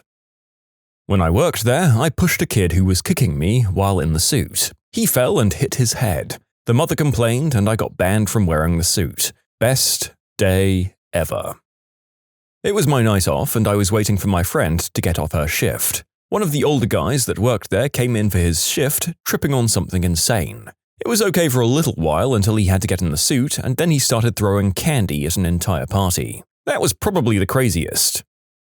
I worked at a place very similar to Chuck E. Cheese, and we had a bunch of stuff happen. A firearm was left in the toddler area. Some people were caught doing smack at the back of the store. People constantly dropped their kids off at the beginning of the day and used them as daycare centers. We had go-karts and people often threatened us physically because their children weren't tall enough to ride the ride. The list goes on. The place was incredible pizza, by the way. Oh boy! My dad used to manage Chuck E. Cheese when I was a kid. My sister and I would stay late on the weekends after close when they took off the suits of the animatronics for cleaning, and there was a time when we were playing in the showroom and one of the employees thought it would be funny to turn everything on. So, they burst to life, all raw robot parts and furless, bulging eyes and bared teeth. Terrifying. It sent 2 7-year-olds running. Recently, I couldn't even play Five Nights at Freddy's due to deep-rooted trauma from unexpected robot action. No, thank you. That would have been completely worth any trouble you got into for traumatizing your boss's kids. From the sound of some of these stories, firing would be as much of a sweet relief as a financial headache. I have novels worth of stories working there. The most memorable, however, were first, a kid losing an eye, and second, 2 co-workers doing the deed in the basement, and finally, an all-out fistfight between my manager and a customer on my last day. Okay, I'm expanding for those of you who have asked. These are still more or less an abridged version. Towards the end of the night, parents decided they were going to leave the building without their kids, which is against store policy, by the way. Kids tried to leave the building. My manager stops them from leaving, so the mum comes into the building and starts cussing out my manager. A woman in this lady's posse splashes soda in my manager's face, and mum starts pounding on my manager. Next thing you know, they're duking it out MMA style while everyone is watching. Needless to say, cops were called and Mum was escorted from the premises. Best last day ever. I guess you had to be there to get the full effect. And as for the couple in the basement, I mean, male and female, how boring, right? And everyone already knew they were doing the deed. I'm assuming they'd already clocked out for the day, considering how no one was looking for them. Well, they couldn't hold in their angsty teenage hormones any longer and made the brilliant decision of taking the Pound Town Express to the basement. How unfortunate that deep into their rendezvous, we, the game tech and I, had to go into the basement for some equipment. Great show, 10 out of 10, would watch again.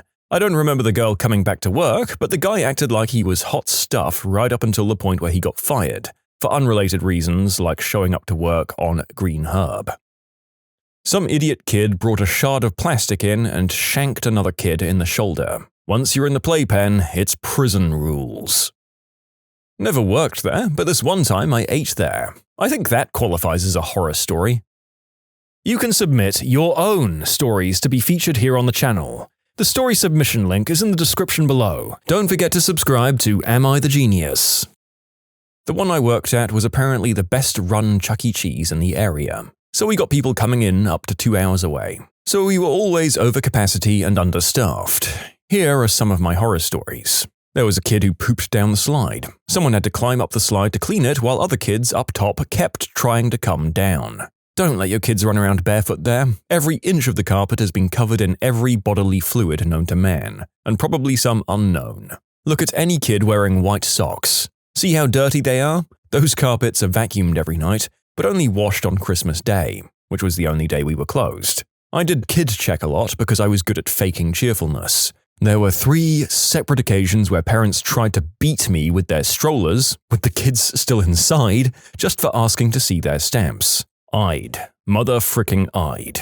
We were down the street from a mosque. Our worst manager was on duty. He sent home everyone, so we only had a skeleton crew. 1 kitchen, 1 GR, 1 cash, no kid check or showroom. He didn't stop people coming in when we hit capacity. It became as densely packed as a mosh pit. People were overflowing into the kitchen. Everyone was angry because we couldn't even get out to serve food. These 3 kids were camping the salad bar and just shoveling into the hard-boiled eggs. They'd eat each entire pot immediately. I got stuck in the back prepping the salad bar, and I couldn't keep up with the egg demand. The entire stock, a week's worth, was gone in an hour. Kids clogged the soda fountain drain and used token cups, with their fingers plugging the holes, to drink the overflowing swill. I don't know what happened after because I was also sent home and I booked every Id off after that. So, just assume all of your worst nightmares about the kitchen are true. The mozzarella sticks, wings, and fries are straight to the oven from the freezer, and they're the safest things to eat. We used to paint finished pizzas with fake garlic butter. I think it was canola oil mixed with salt and MSG. Just a giant vat of that with a big old glorp sloshed all over the pizza. It changed about 3 years ago, I think. And I was never supposed to be in Chucky because I'm too short, but once we were short-staffed and had 3 birthdays on at once, so I got in the Chucky suit for the show, and a kid grabbed the nose and climbed me. I was supporting an 8-year-old's weight with my neck. The cops were called every day, because apparently birthdays make people violent and insane. Once, 2 birthday mums were fighting and one stole the knife from our kitchen and threatened the other mum, had it confiscated, then went back for the knife and repeated it. They were fighting over a single chair. There were dozens of empty chairs 5 feet away. This one time we had a birthday with 75 adults, 50 kids, which started at 8:30 p.m. and ended at 1:30 a.m. We closed at 11. Every game was displaced. Tables were flipped in the showroom. Showroom and game room 3 were 100% covered in neon pink something.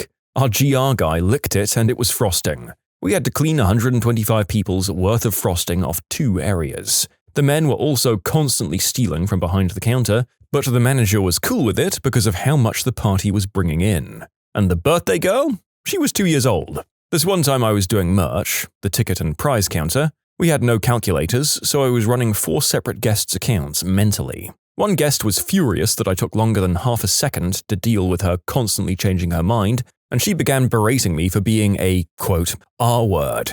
And in her day, she said they kept people like me out of polite company. Luckily, my manager was beside me and he ripped into her. The women's bathroom always looked like a diaper, pad, and toilet paper nuke went off in it, but whatever, they're easy enough to pick up. The men's room always had crap and an inch of pee on the floor. Men's room had poop writing, poop footprints, yes, foot, not shoe, and more fun stuff. Diapers stuffed in weird gaps in the pipes where they couldn't be removed without tearing them open. So the women's room was always bad, but predictably so, and the men's room was either great or awful, and always a special kind of awful. Most of my memories are just too stupid to live customers, though. Honestly, you stop hearing the screaming and games by your second hour into a shift. Everything they say about the salad bar is true. My God, I didn't think that any other sort of venue could overtake cruise ships for customer-on-customer violence, drunken knife fights, or law enforcement intervention. But I think, in the Charles Entertainment Rat Cheese franchise, we may finally have a contender. I worked at Chuck E. Cheese when I was 16. The employees would routinely steal money from Charles by pocketing the salad bar money and not ringing it up on the cash register. They'd also smoke green herb in the walk-in freezer. I also got cotton candy everywhere when I made it for the first time, and the kids laughed at me. One time I was trying to refill the soda fountain machines and I didn't know how to do it. I made a mess and the kids laughed at me. One time working the ticket toy trade counter, this guy and his girlfriend, probably around 18 or 19, came up to exchange a few tickets. They were short some item, and he asked if his girlfriend showed me her chest if they could have it. I can't remember what the toy was, though. So I don't work there, but I was taking in my baby cousin. I see a kid come down the slide dragging a brown streak because some kid had crapped on the slide and this kid had gone through it. I worked there for a few months before getting a better job at a private school daycare. Honestly, the kids didn't really bother me all that much. The co-workers were awful. Nobody cared about their job and everybody was overworked. I legitimately wanted to make the kids' birthday parties super fun and give them the attention and joke around with them. But instead, I had to be running into the back to clean up the salad bar, run pizzas to other tables, let someone know that they needed to fix a game. I understand multitasking, but they either needed to prioritize giving attention to the birthday parties or taking care of all the other stuff, because it's next to impossible to do both, especially when you work 2 birthday parties simultaneously. The worst, though, was that one of the managers apparently stole money and tried to pin it on me. I was new and I didn't know I was supposed to count my register by myself, and he told me he was supposed to do it. He stole money from it, and when the other managers confronted him, he acted like he had got no idea where the money was, but it must be this new girl. Fortunately, they didn't believe him, because he had a pattern, and he was fired. He did not go gently into that good night. They had a security watch out for him for a couple of days because he tried to vandalize the place and stuff like that. Everyone's like, the rat suit stories first, so I'll open with those. To be fair, I frickin' loved being Chuck. It was the only real fun part of the job. It gave me a break from talking to horrible people. That being said, and now I present to you a couple of one-line stories. Going down slide in burst open diaper, I said, "Get the frick off the skee-ball machine, everything is broken. Blood. My blood." Walking out from the hallway of Chuck's room, 40-ish ground tackled me hard.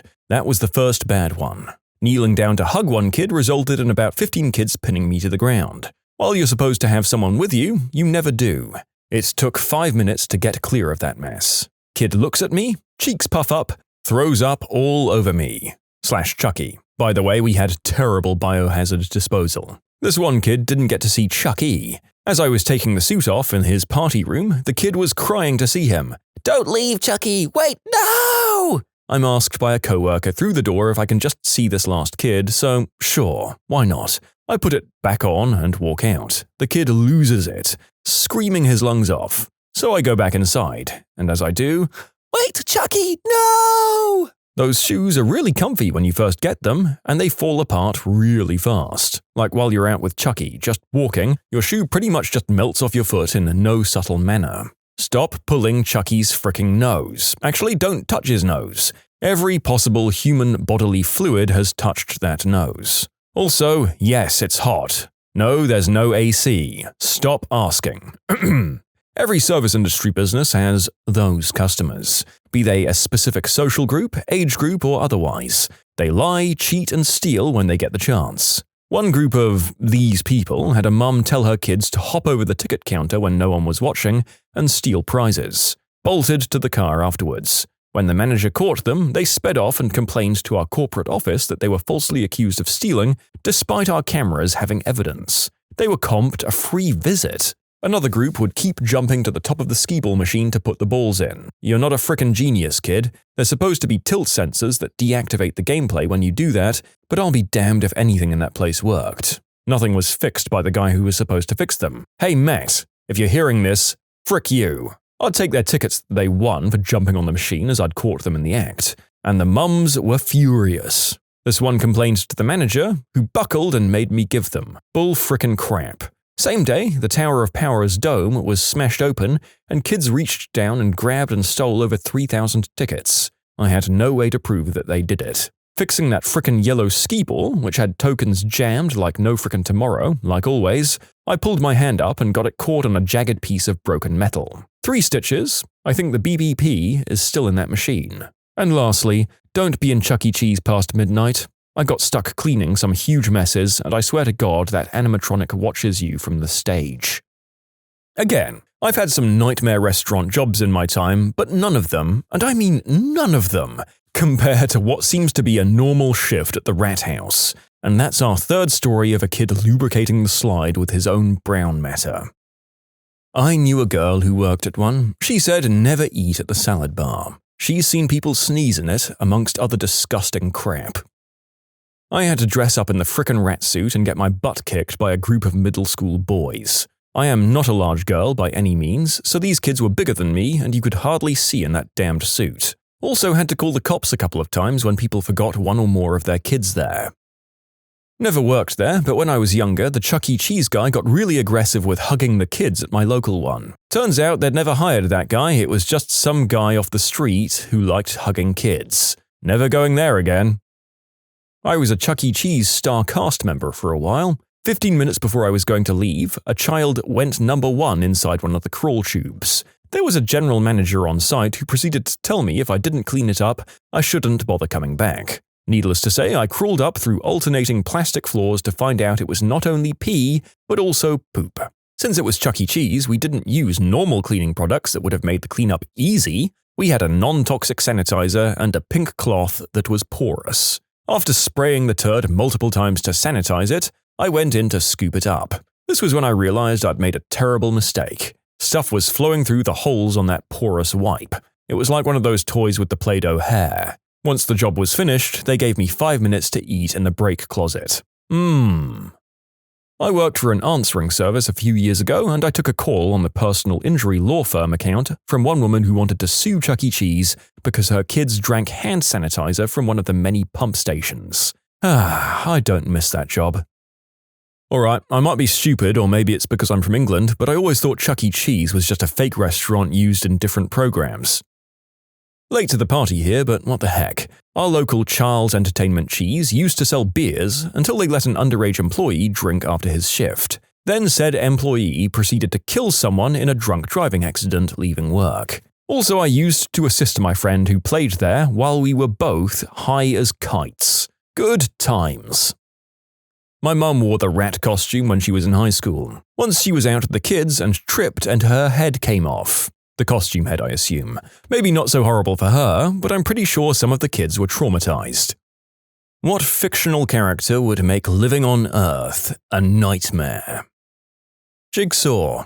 I don't want to make some mistake in my life and get killed for it. Have you seen the petty crap people get abducted for in some of those movies? Yeah, you'd get abducted for accidentally stepping on your dog's paw and only saying sorry 3 times instead of 5 times. I always figured if Jigsaw was real, the cops would figure out where he was by the fact of him buying all of this real estate and having multi-ton death trap machinery shipped and installed at those locations. Sandman. Imagine some stupid motherfricker comes every night to your house and puts frickin' sand in your eyes. There's also some folklore where he steals the eyes of kids who don't want to go to bed and feeds them to his kids. Freddy Krueger by a lot, assuming he at any point gets tired of Elm Street kids. Maybe Sesame Street's next for him. Burger King. He has not demonstrated to me that he would effectively rule a sovereign nation. He's shown little in the way of diplomacy skills and has no record on defense. Unlike rival nations, he has no enduring cabinet or advisors, no Grimace, for example, and he's never forged an alliance with Ronald or Wendy at least. Flame-broiled only gets you so far on the world stage. Homelander, an unhinged Superman with mummy issues. Anything from Subnautica, the Reaper Leviathan can stay the F in another dimension. I just started playing and holy frick, I'm taking psychological damage by the minute here. It's horrifying. Megatron. Do we really need a crazy robot the size of a tank running around? Even worse would be his namesake from Beast Wars. That one is devious, yes. The Xenomorph. Baldric. Imagine the smell. I did not expect to see a Blackadder thing here, but I'm all for it. Kirby. He could eat everything you hold dear. Deny him cake, and he karate chops the planet in half. Godzilla. Imagine all the property damage. All the dimensionless characters in H.P. Lovecraft literature because they're terrifying beyond words. The Stay Puft Marshmallow Man, for obvious reasons. As good as Bill Murray is in that movie, Dan Aykroyd's defeated delivery of "It's the Stay Puft Marshmallow Man" is my favorite line. Cracks me up every time. Kratos. Sure, he's a single dad just doing his best now, but he killed an entire pantheon and sent the world into irreparable chaos. He raised the seas, unleashed hordes of lost souls from Hades, blocked out the sun, killed Gaia, literally the Earth Mother, and no matter how hard he or anyone else tried, he couldn't seem to die. And that's just in one of the games. Yeah, I remember cheering for each crappy Greek deity's death in God of War 3, and then the cheers would kind of fall dead in my throat as each of their demises brought horrible suffering and death onto us poor mortals below. Not cool, Kratos. That massive alien spider thing from The Mandalorian and all of its babies.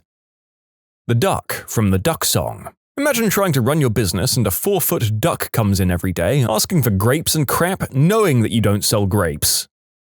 Azathoth. Literally the embodiment of true chaos and insanity. His dreams are our universe. If he ever wakes up, all of reality will be wiped from existence. Ted Farrow from Horizon Zero Dawn. The thing is, he doesn't have superpowers, nor mystical weapons from ancient civilizations. He's just a guy that somehow accidentally managed to wipe the entire human race out. It scares me because it could honestly be something that happens in real life. Cthulhu. I shouldn't have to explain why. Darth Vader. I love the character, but I would not want to be on the receiving end of his lightsaber or force or arm. The Reapers from Mass Effect, though they might be real, we're just not advanced enough to warrant their return. Well, the leader of the Third Reich was real, and that was pretty bad, so I'm going to assume the mecha version from Wolfenstein would be way worse. Omni-Man, that train scene, whew. Imagine you've just finished work at a dead-end 9-to-5 job, but you make enough to support your family. You have 2 kids, both girls, your house is almost paid off, just 2 more years. You hop in the subway to get from your work to your house, you're reading your newspaper, the news has been particularly dark recently with the deaths of that many superheroes. Anyway, you're doing a crossword and you look up and, wait, is that Omni-Man? Pennywise. Duh. Bring a turtle, maybe he'll run away. The Joker. The last thing the world needs right now is that guy running around. Azula. She really scared me as a child and would be a terrifying person in real life. The Terminator. Hopefully, unstoppable killer robots will never be a part of our lifetime. The Man in Black, the Walking Dude, Randall Flagg, multidimensional pure evil. My first thought as well. An ancient evil that serves the chaos dimension by trying to destabilize the order that holds our reality together? Terrifying. Dr. Evil. He'd kill us all using frickin' sharks with frickin' laser beams attached to their heads.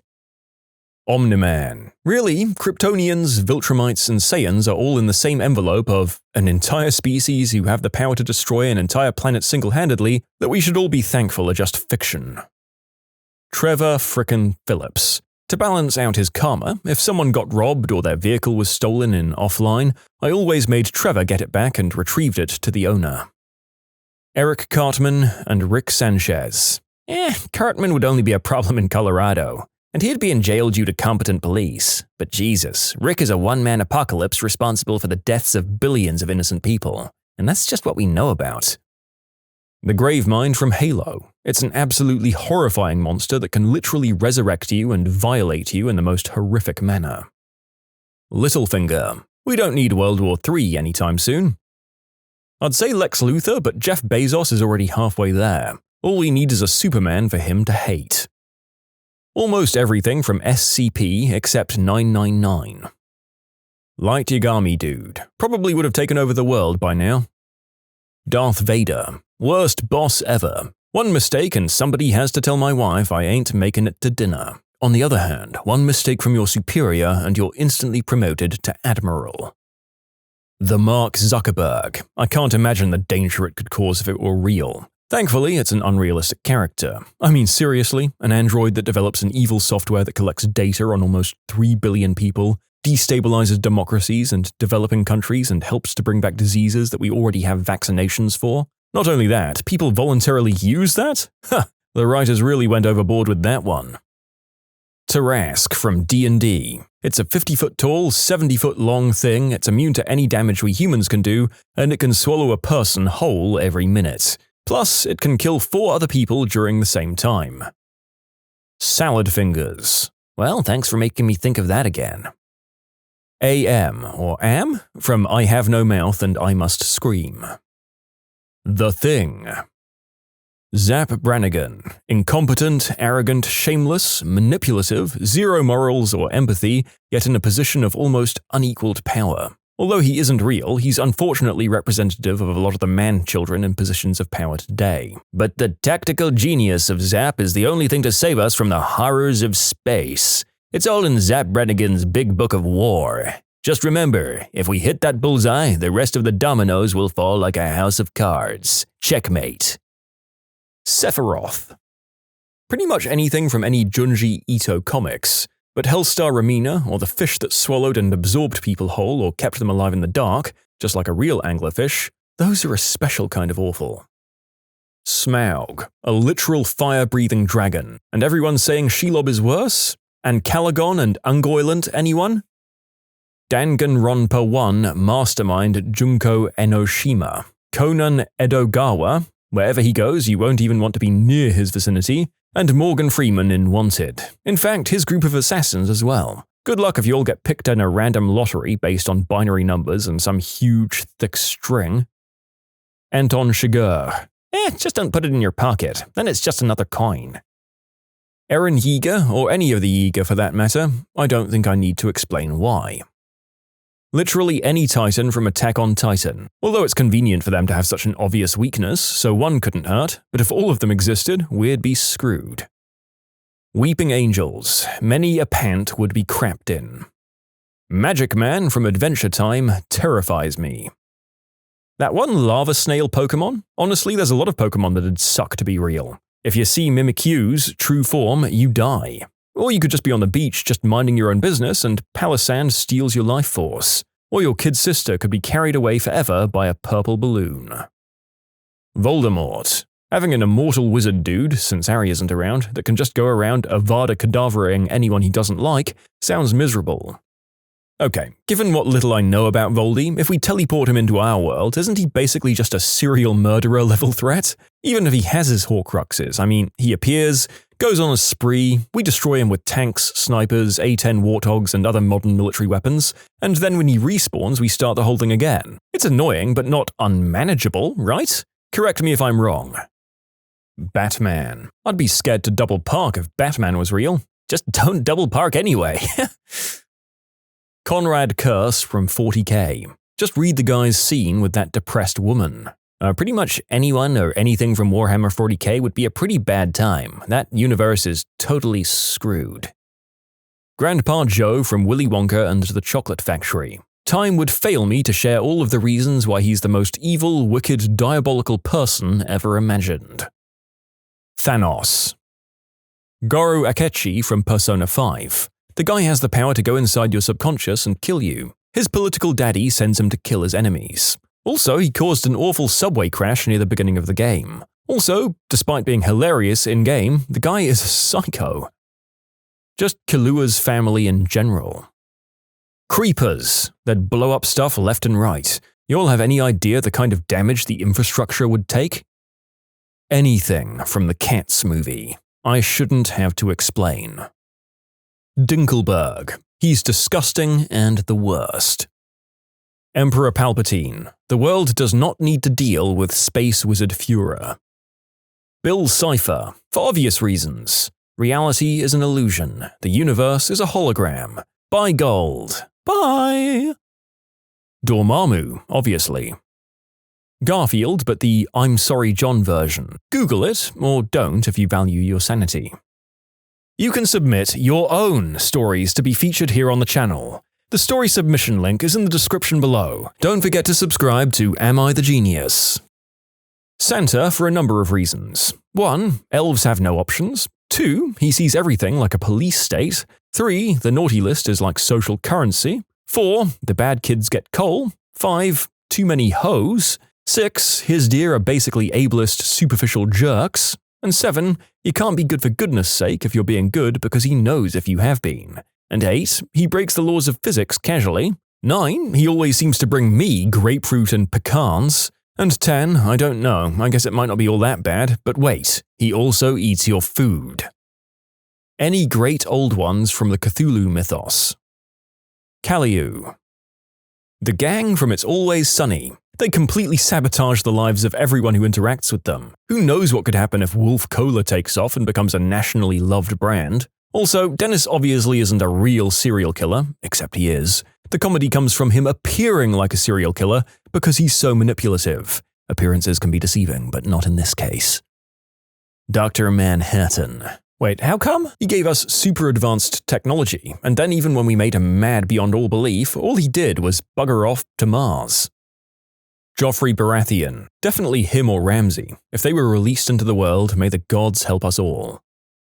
Aemon from Legend of Korra. I don't care if he's dead, he genuinely terrifies me. Manipulative, will gaslight you into joining him, and he can puppet you around like a wooden doll. My worst nightmare. Man-Bear-Pig. Hey, Man-Bear-Pig is real. I'm super serial, you guys. Dolores Umbridge. Pretty self-explanatory if you ask me. I mean, she literally wore a Horcrux around her neck, and Harry couldn't even cast a Patronus, something he could do since 13. And hers comes out clearer. Mother frickin' little witch hardly changed. If not, she was worse. The scary thing about her for me is that almost everyone has encountered someone who could be her. Someone who's absolutely horrible and delights in making things unfair to kids. They might not have magic, but they abuse every ounce of power they have. For me, she's one of the scariest people in Harry Potter because I've met her muggle counterpart. Eren Yeager. Might destroy the world, but don't worry, 20% of us are going to be just fine. Anakin Skywalker. Guy frickin' killed a whole temple of not just the men, but the women and the children too. Granted, they were like animals and he slaughtered them like animals, but he hated them! Lady Dimitrescu, simply because that poor woman would be mobbed by thirsty boys. The Invisible Man. LXG did a good job of illustrating how crappy it would be. Cruella de Vil. She scared me to death as a child and still does. And this was also my response. This witch was kidnapping puppies to slaughter and skin them for fashion. What the frick? Do you think that doesn't happen in real life? The Thing from The Thing for so many reasons. Planet-wide infection in almost no time. Either you turn into one or get eaten or mutilated messily by what could have been a family member minutes before. The horror. I mean, I guess it's not technically a character, but if Texas was real, it would be horrifying. Mother Miranda from Resident Evil Village. She's pretty much the reason Umbrella could come into existence and F everything up for humanity. Yagami Light. I think the reason is pretty self-explanatory if you know him. Just don't do anything illegal and you'll be fine. Michael Myers. Well, hopefully, anyway. I don't know, he was pretty good in the Austin Power movies, I thought. Kirby. Canon-wise, if he were to exist, humanity would have to keep feeding it to survive. Everybody here is coming up with characters who have thinking minds and a rationale. How about Doomsday from DC? You know, a frickin' world-ending hulking beast. Worse than Darth Vader or anybody else mentioned in this thread. Factually, the worst. Okay, why are people writing to me to try to one-up Doomsday? His name means the end of the frickin' world. He's the worst thing that could happen to Earth. Everyone else being mentioned can be negotiated or reasoned with. Doomsday is a frickin' force of nature with one function: to kill. Goku Black. Sargeras, basically World of Warcraft's devil. The Kool-Aid Man, there'd be holes everywhere. Any dragon, if you think a bird crapping on your windshield is bad, whew. Now there's an angle of why dragons are bad that I haven't heard before. What about a King Ghidorah or Rodan-sized one from the Monsterverse? A deuce from on high that will flatten your entire apartment building. Horrifying stuff. William Afton. Listen, I know this is an expected answer of me, but I really don't like the idea of people killing younglings. Using entertainment to lure them in? Worse. Making machines that kill people while being entertainment robots? Not actually very cool in real life, just disturbing. Dead man possessing animatronic suit and his corpse is still in it? Really frickin' gross. I can't imagine the smell or the sight.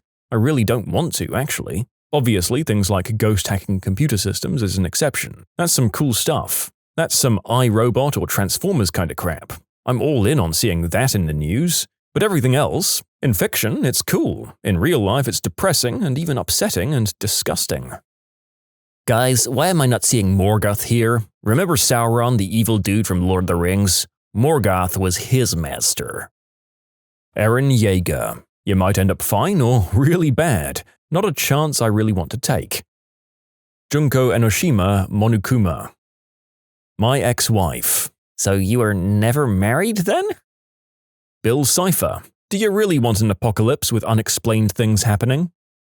I just finished Insomnia by Stephen King, and I'd die if I saw a little bald doctor with a rusty scalpel cutting balloon strings. Any of the playable Fallout characters. The Vault Dweller is strong as all heck. The Chosen One is, well, the Chosen One. Maybe the Lone Wanderer wouldn't be too much of a threat. Now, the Courier. They can destroy a bunker with people dressed in very strong armor in a frontal assault alone. They can wipe out towns. They can fend off entire armies, do a frontal assault on the largest army of the East, decimate thousands without a shred of conscience. They can wipe out a frickin' state's population, a state that's being fought over by the largest armies of both the West and East. It's frickin' scary. I haven't played 4, so I don't know how well the Soul Survivor does at max level. The Courier wins, hands down. Soul Survivor in 4 can get powerful too, but the Courier starts completely neutral and that adds to it. Teletubbies. The Blob. Predators. That would be scary. I mean, they literally hunt you for fun. Predators want to hunt dangerous or skilled warriors or creatures. I think I'd be pretty safe. I'm not a good sport to hunt. Madara Uchiha. Albert Wesker. Ricky Spanish. Light Yagami from Death Note. Eren Yeager. Most of us would be dead by now. These are some punk answers. The real answer is we're all glad that the evil Flash isn't cranking us off at super speed to make it all look like we arrived at a woman's touch. That giant sun baby from the Teletubbies. Just think, every day a glowing baby head, 100 times larger than the regular sun, constantly staring down at you, with its deafening laughs and gurgles manically taunting you. Even at night, you can still hear the distant rumble of baby babble from the other side of the planet. Gaston. There would be no ladies left for the rest of us. It's okay. Big Chungus isn't real. It can't hurt you. Porky Minch. Negan. Though I love him, I'd never sleep knowing that he was around, though I'm aware there are many real-life Negans. Most of them, to be honest. All of them, including the heroes, have major issues and cause massive problems. Omni-Man. At least with Superman, the guy had a clean slate growing up on Earth. I'm not going to think about the Brightburn kid. But Omni-Man had a clear mission with a history of violent oppression before he even landed on the planet. Joker. He's a mass-murdering psychopath who I'd 100% kill if he or it was in my power to do so without hesitation. The Punisher is sometimes right. Jason Voorhees. The Lich from Adventure Time. Miss Trunchbull from Matilda, and Voldemort. Catgirls. Just in general. I just think there'd be a long period before they were granted rights, and there'd be loads of trafficking and misuse and just weird, creepy stuff. Definitely would not be good for society. Nazim. Have you been to the Cloud District? Oh, what am I saying? Of course you haven't. Doofenshmirtz. He's only a threat to the tri-state area. The rest of the world would be fine. Dennis Reynolds, because of the implication.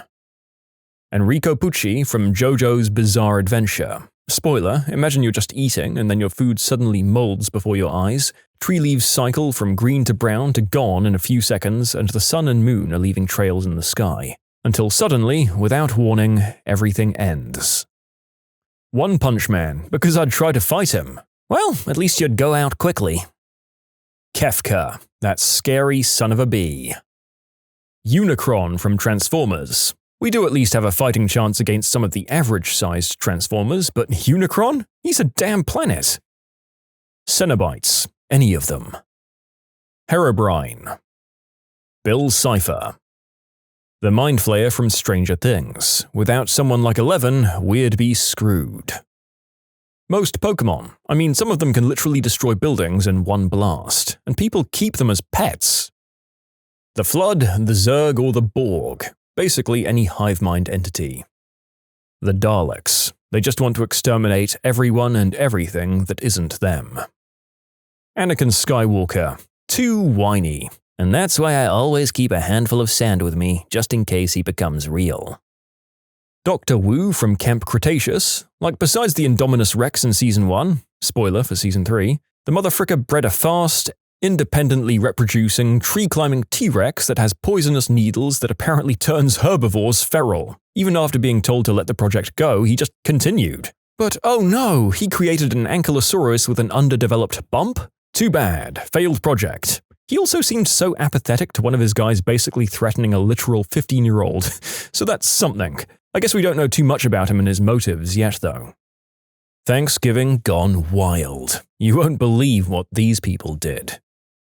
My grandma threatened to take a dump on the turkey if we didn't let her watch Jeopardy. And one of my most popular comments on the internet is about my grandma fecally defiling our turkey. What the frick, people? My aunt, uncle, and cousins make no food and take 90% of it home. They also get there late and leave first. My aunt decided to announce she got chlamydia as we started to eat, and my grandmother told her getting stuffed by random people is for turkeys. I laughed really hard.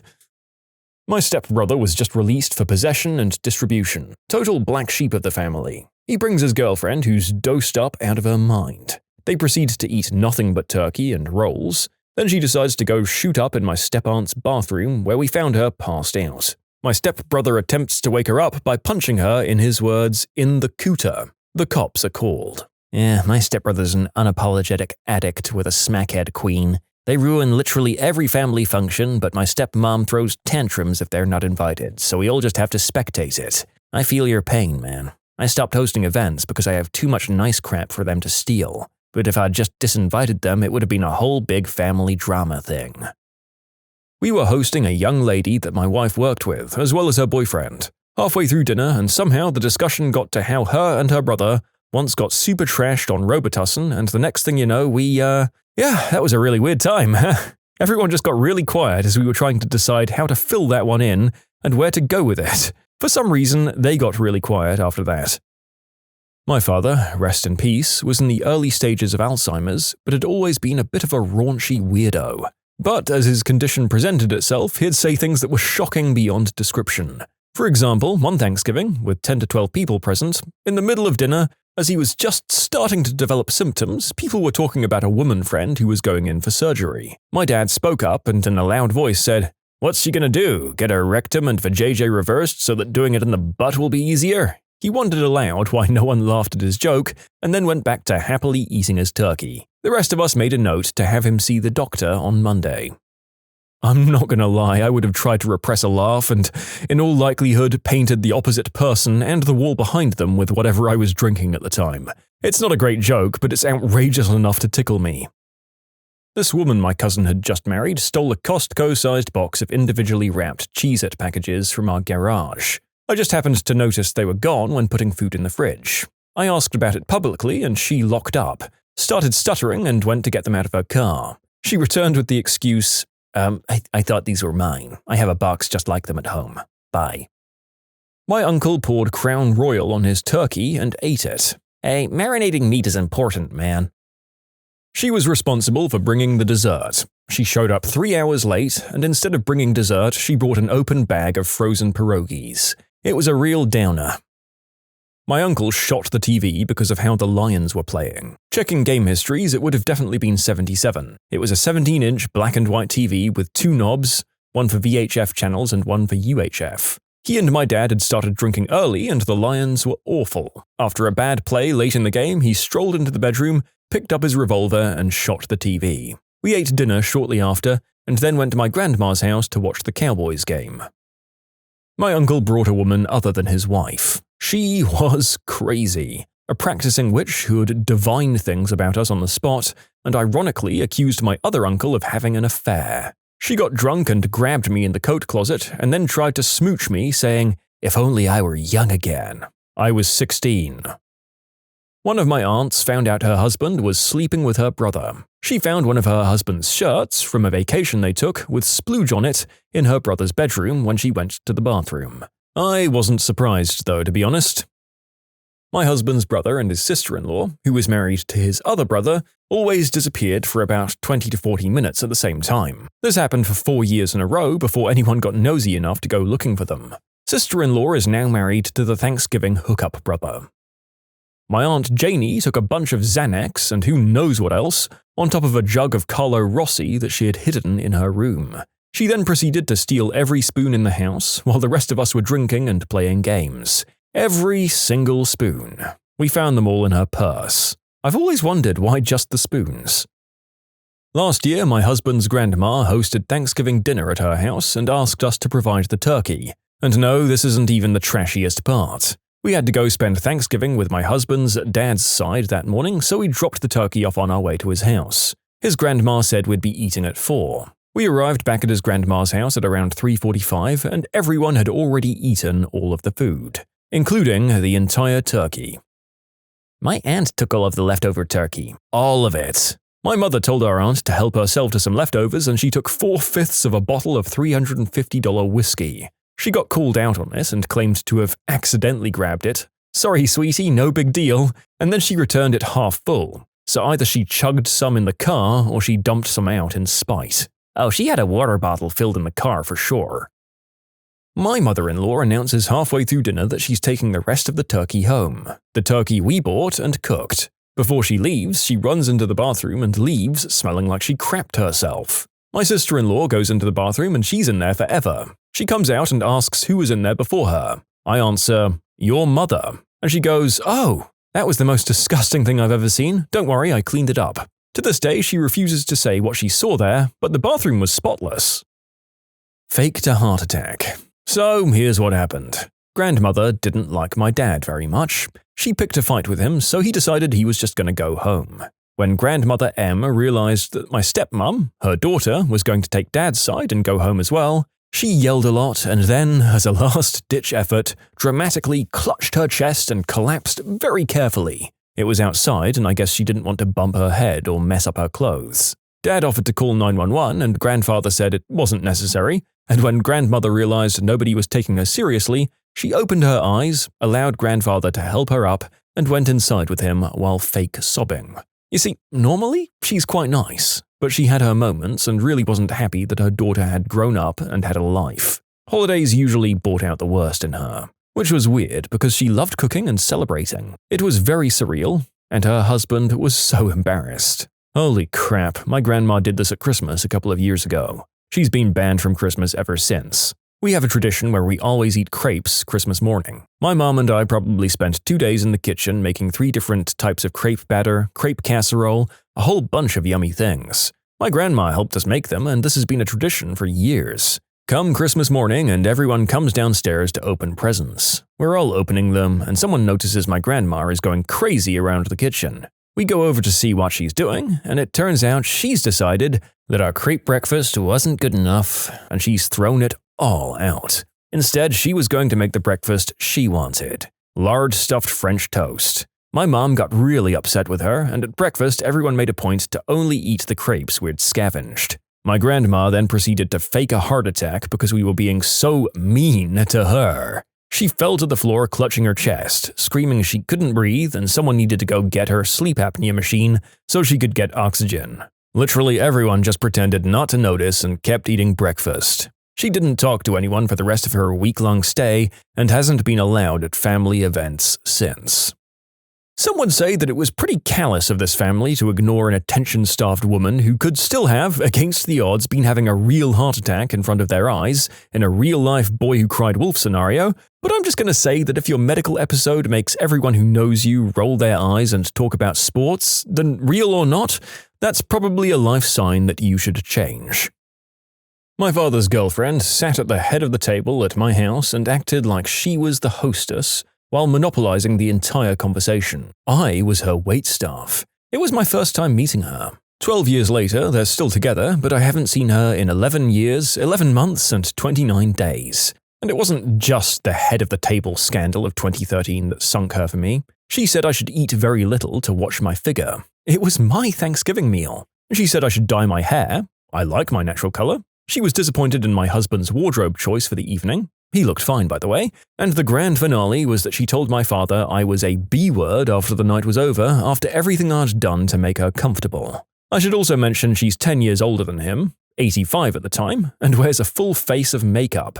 She dyes her hair dark every week and is very superficial. Not who I plan to be when I'm in my 80s. I think she's jealous of my relationship with him and is constantly wanting to assert herself as his number one. I'm perfectly fine with that, and it's awesome she keeps busy. I see my father all the time, and I'm perfectly happy with the arrangement. My kids had extra doses of time with her, so they're thrilled they don't see her anymore. They loved my own mother so very much. They were perfectly open to a relationship with her, but she's so vain and ridiculous that it just wasn't possible. My uncle and grandfather don't have a good relationship, but they were tolerating each other because, well, Thanksgiving. My uncle was cooking lasagna, and my grandfather decided to help. So he grated the cheese. He had to do this in another room because the kitchen was full of other people cooking. We have a big Thanksgiving of maybe 15 to 20 people who love to eat. I'd bought in the cheese and everything was going fine. Flash forward to dinner time, the food is coming in, and as tradition dictates, we always start with lasagna. My grandfather made some joke like, "I know you hate me, but at least I'm great," and then crap hit the fan. My uncle literally flew into a rage and was yelling at everyone because we didn't tell him he was using, quote, tainted cheese. He then said, "F it," and proceeded to flip the table with all the food. Then my grandfather called him outside to settle the score, which resulted in two grown men fist-fighting in the backyard, culminating with my granddad getting thrown into the pond that we lived off of and slicing his leg open on a jagged rock that he landed on. The rest of us ordered Chinese food and kicked the uncle out, and my grandfather refused the hospital because he had had a little too much holiday joy in him at the time. Surprisingly, my uncle hasn't come to holidays for years now. You can submit your own stories to be featured here on the channel. The story submission link is in the description below. Don't forget to subscribe to Am I the Genius? My brothers got into a fight. My oldest brother slept with my younger brother's new wife, who was like 20 years younger than him. They got into a fistfight and broke through the wall of their dad's trailer. The police had to be called, and that's why I stopped going to family evening. This was by no means an unusual occurrence, just the first thing that came to mind. You know, this sounded shocking until you said they broke through the wall of the trailer, and then it all made sense. Picked up an entire stick of butter with their hand to butter their corn. No wrapper, just bare hand to butter. This isn't an isolated thing, but if someone doesn't show up for Thanksgiving or Christmas, we automatically check the inmate records at the county jail. It's happened a few times that someone's absence is accounted for by an arrest or a jail stay. To explain, in 2016, my brother was a no-show for Christmas, and we checked the jail's website. We saw our unique last name on their roster and assumed he'd been arrested. Turns out it was my uncle. I never did ask my brother where he was that year. Mid-dinner, my great-aunt starts talking about how she has the squirts. Literal feces, diarrhea, the runs, the whole nine. Really makes you want to finish eating her green bean casserole. We were hosting Thanksgiving and prepared all of the food ourselves, and my mum spent all morning cooking and baking. My aunt, uncle, and cousins arrive right before dinner and walk in with a White Castle case and said they just stopped to eat a few minutes ago. We'd prepared Thanksgiving just for them, and they decided they wanted White Castle instead. See, my husband would do this but still eat the dinner. He likes to eat a lot, but he's always nervous of eating too much of something and there not being enough for everyone else. Wow, that makes him sound really huge. He's not, by the way.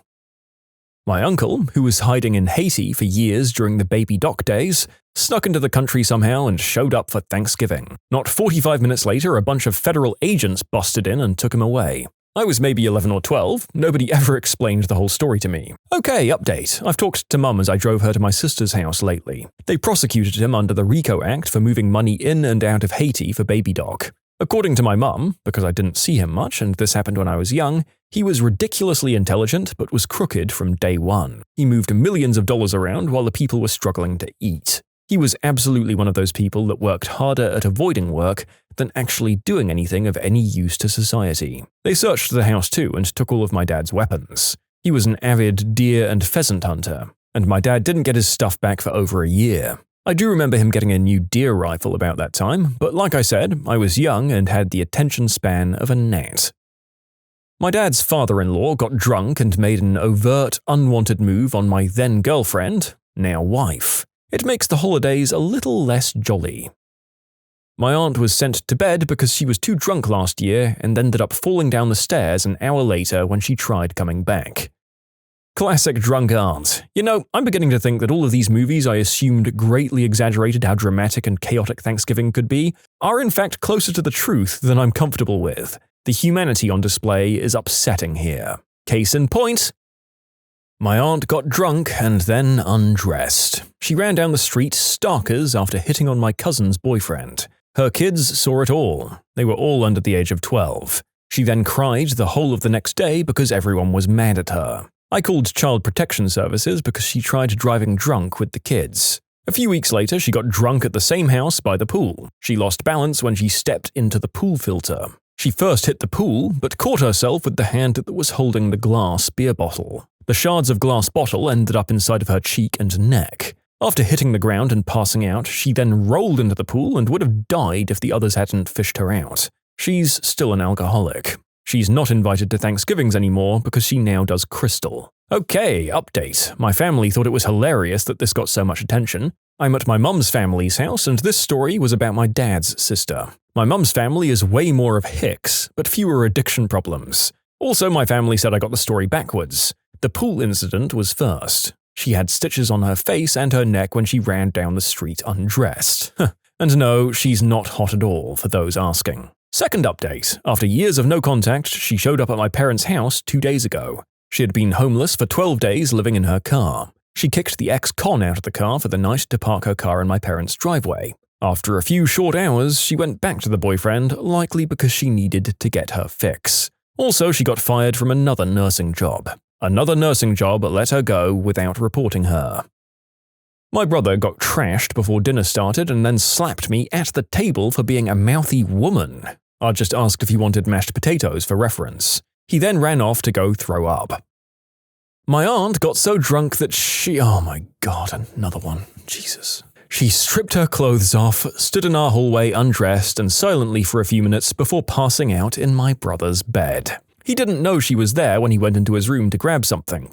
He ran back to the hallway and was like, "Why is Aunt X starkers in my bed?" She's been in and out of rehab. Last Christmas she was drunk as well and sat in the $60 brownie cheesecake. $60 brownie cheesecake? Damn, that alone would tee me off if that was destroyed. We were. I yelled at my cousin to pull it away as I saw her going down, but she wasn't quick enough. "Well, you really sat in the $60 brownie cheesecake this time, didn't ya?" is my new euphemism for everything. Just every Thanksgiving with my mother-in-law. My wife and I host. About 15 people came and everyone bought side dishes, as is the custom. Not her mother. She only brings stuff for herself. She proudly announces that whatever she bought is just for her. It's not for diet purposes because she eats all the other food too. When dessert makes an appearance, she'll make a big scene about wanting the first piece instead of letting the kids get theirs and get out of the way. One year there was a big argument about the corner pieces of a chocolate cake. She went first, as usual, cut herself 2 corner pieces and took them both. If you want to make little kids cry, do that. She wouldn't give them up though. Also, she treats our guest room and bath like a hotel. When she leaves, she takes the toilet paper rolls, the Kleenex box, paper towels, and soap. Just to address some of the questions I'm getting in one fell swoop, she's not fat and she's not senile. She's invited every year because my wife is the only family that she has, and my wife would feel tremendously guilty if she didn't invite her. It's not much of an excuse, but that's why. And if you're horrified by the above, this is just the tip of the iceberg. I could really make your head spin with her behavior on the 364 days of the year that aren't Thanksgiving. My mother-in-law died one September after knowing that she had cancer for less than a year. My parents invited her widower husband to have Thanksgiving with us. He spent so much time giddily talking about dating apps. My husband was not amused. My aunt and uncle showed up to dinner an hour late. My aunt then proceeded to yell at all of us because we started eating without her. The rest of the family still makes jokes about it, and some are still not on speaking terms with her. One of my mum's friends was invited to our Thanksgiving because her kids were at their significant others' families for the holiday. That year, my uncle bought a bottle of homemade limoncello to share. The stuff was delicious, but it was also 50% alcohol. Everyone was drinking it out of little 1-ounce glass cups. My mum's friend instead poured herself a full wine glass, half the bottle when nobody was looking, and downed it in 15 minutes, and then tried to go back for more. She passed out drunk at least an hour before dinner even began. Honestly, I think if you can deal with the overwhelming sweetness of a full glass of that stuff, you're a different kind of human to most of us. It's damn sugar water. I didn't realize how trashed it could get you though, although maybe your special one was different. Also, just in the interest of evening out the two au naturel aunt stories we've had before, my blasted uncle stripped off his clothes and got buck for the "what do you give thanks for" speeches. No joke. Best day ever. I was at my wife's uncle's house for Thanksgiving, and his wife decided right after dinner to play their wedding video, because it was also their anniversary weekend. She looks for half an hour to find the videotape, finds it, and gathers the whole dinner party of 25-ish people to the back room area, plays the video, and right as she's walking down the aisle, midway down the aisle it goes fuzzy, and it cuts to Dale Earnhardt's funeral. Uncle Joe had used that tape to record Dale Earnhardt's funeral. Granted, it was in a small town in Michigan where the NASCAR track is, but still. Everyone froze in complete shock and I started laughing and felt like I was in a sitcom, but it was real life. I was expecting their bedroom activities, I'm not gonna lie. Oh, this happened at my family gathering. Grandma and Grandpa were bringing out the family tapes with me and the cousins at the beach as tiny children, and then halfway through one of the tapes, you guessed it, tape cuts to Grandma and Grandpa getting it on back in the early 90s. With me, my mom and my wife, and the cousins as witnesses. An actual family fight broke out. We had to call the cops and everything. My grandpa got a fine, my uncle was arrested, my step-grandmother's oldest daughter was arrested as well. Before my uncle and grandpa passed away, we wouldn't let them live it down. It was glorious. When I say fight, I mean people on the floor throwing punches. We never went back to my grandpa's for Thanksgiving after that. This was when I was between 8 and 9. We actually did go back 1 year, and my aunt gave us all food poisoning. My mum was literally dragging my brother and I into the ER because of how bad the poisoning was. I've not eaten anything she's cooked since. Biggest jerk move caught in real life. Petty acts of revenge, selfishness, and more.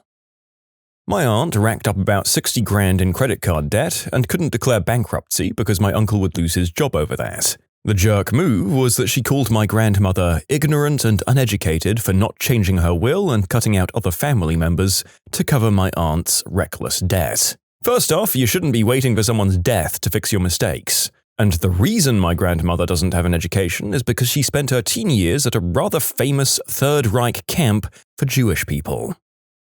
My good buddy's wife is famous for her lack of tact and general awfulness. Their little girl is about 2 years older than mine.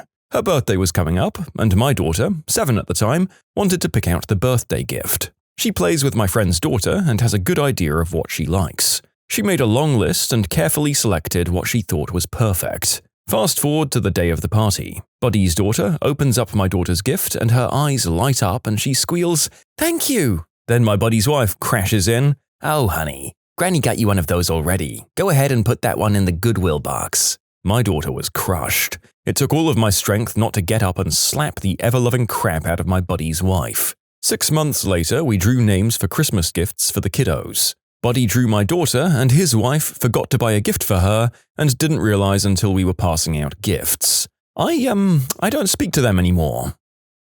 The biggest jerk move I've ever witnessed was at my friend's birthday party, around 10 years old. His grandmother sent 10 $1 scratchies in the mail. The jerk move being that she'd checked all of the scratchies before sending them in case one had a big payout.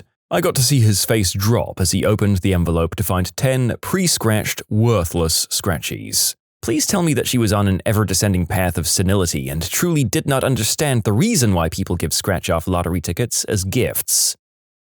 A friend of mine worked on a cruise ship as an entertainer for 6 months. She didn't need that much money on the ship, but kept an apartment back in Germany with the landlord getting regular standing money orders. When she came back home from her trip, she couldn't get her door open. She called the landlord and he told her he'd already thrown out all of her stuff because after 1 month of her cruise, she hadn't paid the rent. Turns out her parents, who had access to her bank account in case of emergency, took all of the considerable income she had stored away to pay their own bills because their own money had gone into 2 new cars. So basically, she sat there without an apartment, without any friends in town, totally jet-lagged, and without a single euro in her pockets. It still makes me mad.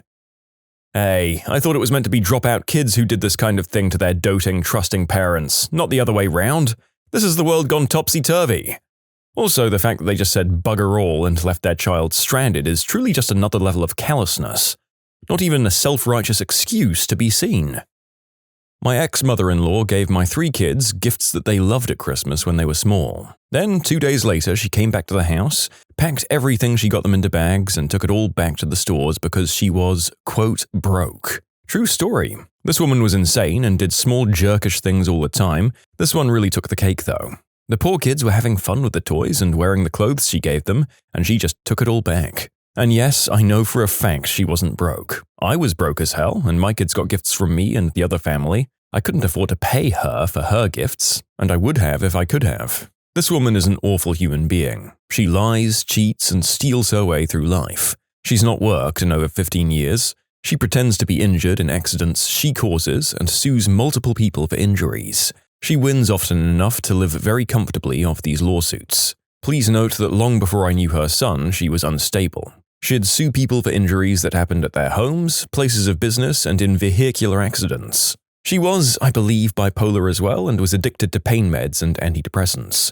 I found this all out over the course of my relationship with her son. I began dating her son, and 3 years into the relationship, we had a son. Up until this point, her involvement in our life was basically non-existent, just visits on the holidays and stuff. I fed him naturally, making her unable to take him on overnight visits. This, of course, enraged her. She began doing things like calling Child Protective Services because I was, quote, feeding her grandson and turning him into a sissy and scarring him for life. She continues to lie, cheat, and steal her way through life, destroying everyone and everything in her path. This happened to a coworker of mine. My coworker had a son unfortunately pass away. He got him cremated and had a vase in his house with pictures and stuff. One day while he was breaking up with his wife, now ex, he came home from work and the ashes were gone. He still has no idea where they are 5 years later. He assumes she threw them out. It was his child from a previous marriage, not this ex's, by the way.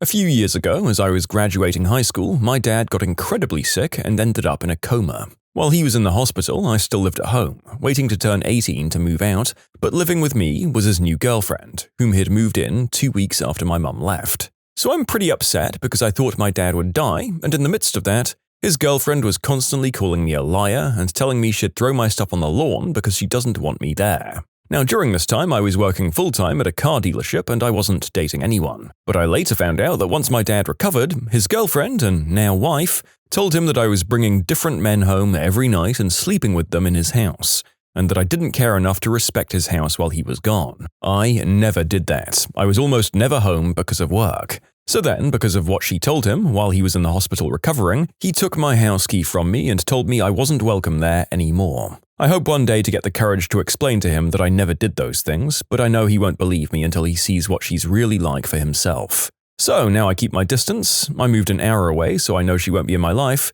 and I'm keeping everything separate for now. My sister borrowed a large sum of money from our retired mother with a promised payback plan. Never made a single payment. Mother is now down to her last buck, so we tried to get our sister to pay for at least some of the money she owes. A few months later, a check showed up at our mum's, made out to her for $0.00 and a comment on the bottom that said, "Get a job." And yes, I've cut all ties to my sister. My son is her only niece/nephew, and I've vowed that she'll never meet him. I have an amazing family of in-laws that are wonderful, so my son has fantastic aunts, uncles, and cousins without her being in his life. Plus, as she gets older, my sister becomes more racist, and my son, being adopted from a foreign country, isn't American, read white enough, to please my sister. I saw a little girl order something off a menu at a restaurant in Florida. When she was done ordering, her mum said, "You really messed up again. I trusted you this time. You want to get that tummy tuck surgery when you're 20? What's the matter with you? Waiter, just give us a few more minutes." My daughter was confused. The little girl wasn't that overweight, had to be about 10 years old, and now she was crying hysterically. The mother kept yelling at her to stop embarrassing her and making a scene. I'm a guy, was about 22 at the time, and I actually considered the consequences of a hearty slap. My dad once made a rocking horse for my niece. He carved it out of several pieces of wood, hand-braided the tail and mane out of rope that he painstakingly unwound, and hand-painted it. It was a beautiful toy that would have lasted for generations. One day, her father was too lazy to go out and chop wood, so he smashed it up and threw it on the fire. He'd always buy himself new clothes and force my sister and her kids to rely on handouts from the Christian Foundation, a local charity. He bought a frickin' lion and put a chicken wire fence up inside my niece's and nephew's bedroom, cutting it in half. There were 3 of them and a lion in one room, and they were separated by chicken wire. He also cut a hole in the bedroom wall so the lion could go outside in another fenced-in area. They eventually gave the lion to the local zoo after the idiot realized he couldn't feed it. My dad gave them a cheap car so that my sister could use it to get the kids around. The guy had his own, but he wouldn't let my sister use it. He needed money once, so he took the car and sold it as scrap. Got around $100 for it. I'm sorry, did you just say that he just casually bought a lion? How, what, why, and where? And my goodness, if you're going to keep a lion in your house, maybe in an unoccupied room, or your own room. I think this guy actually wanted his children to get eaten. Insanity. Just an all-round D-bag. Oh god, I've got a list a mile long about my dad. Okay, a bit of background. My father is a jerk. Not just a regular jerk, but a true C-word of a jerk. I'm sorry, that's the most eloquent way to put it. Instance number 1, my father lost custody of me and my brother to my grandfather because of unsanitary living conditions. Read, there was no running water or electricity at his house and he had no intention of getting either. He had a new wife who had 2 kids, Laura and Billy. They lived with my father full-time. We were, however, allowed to visit a couple of weeks at a time.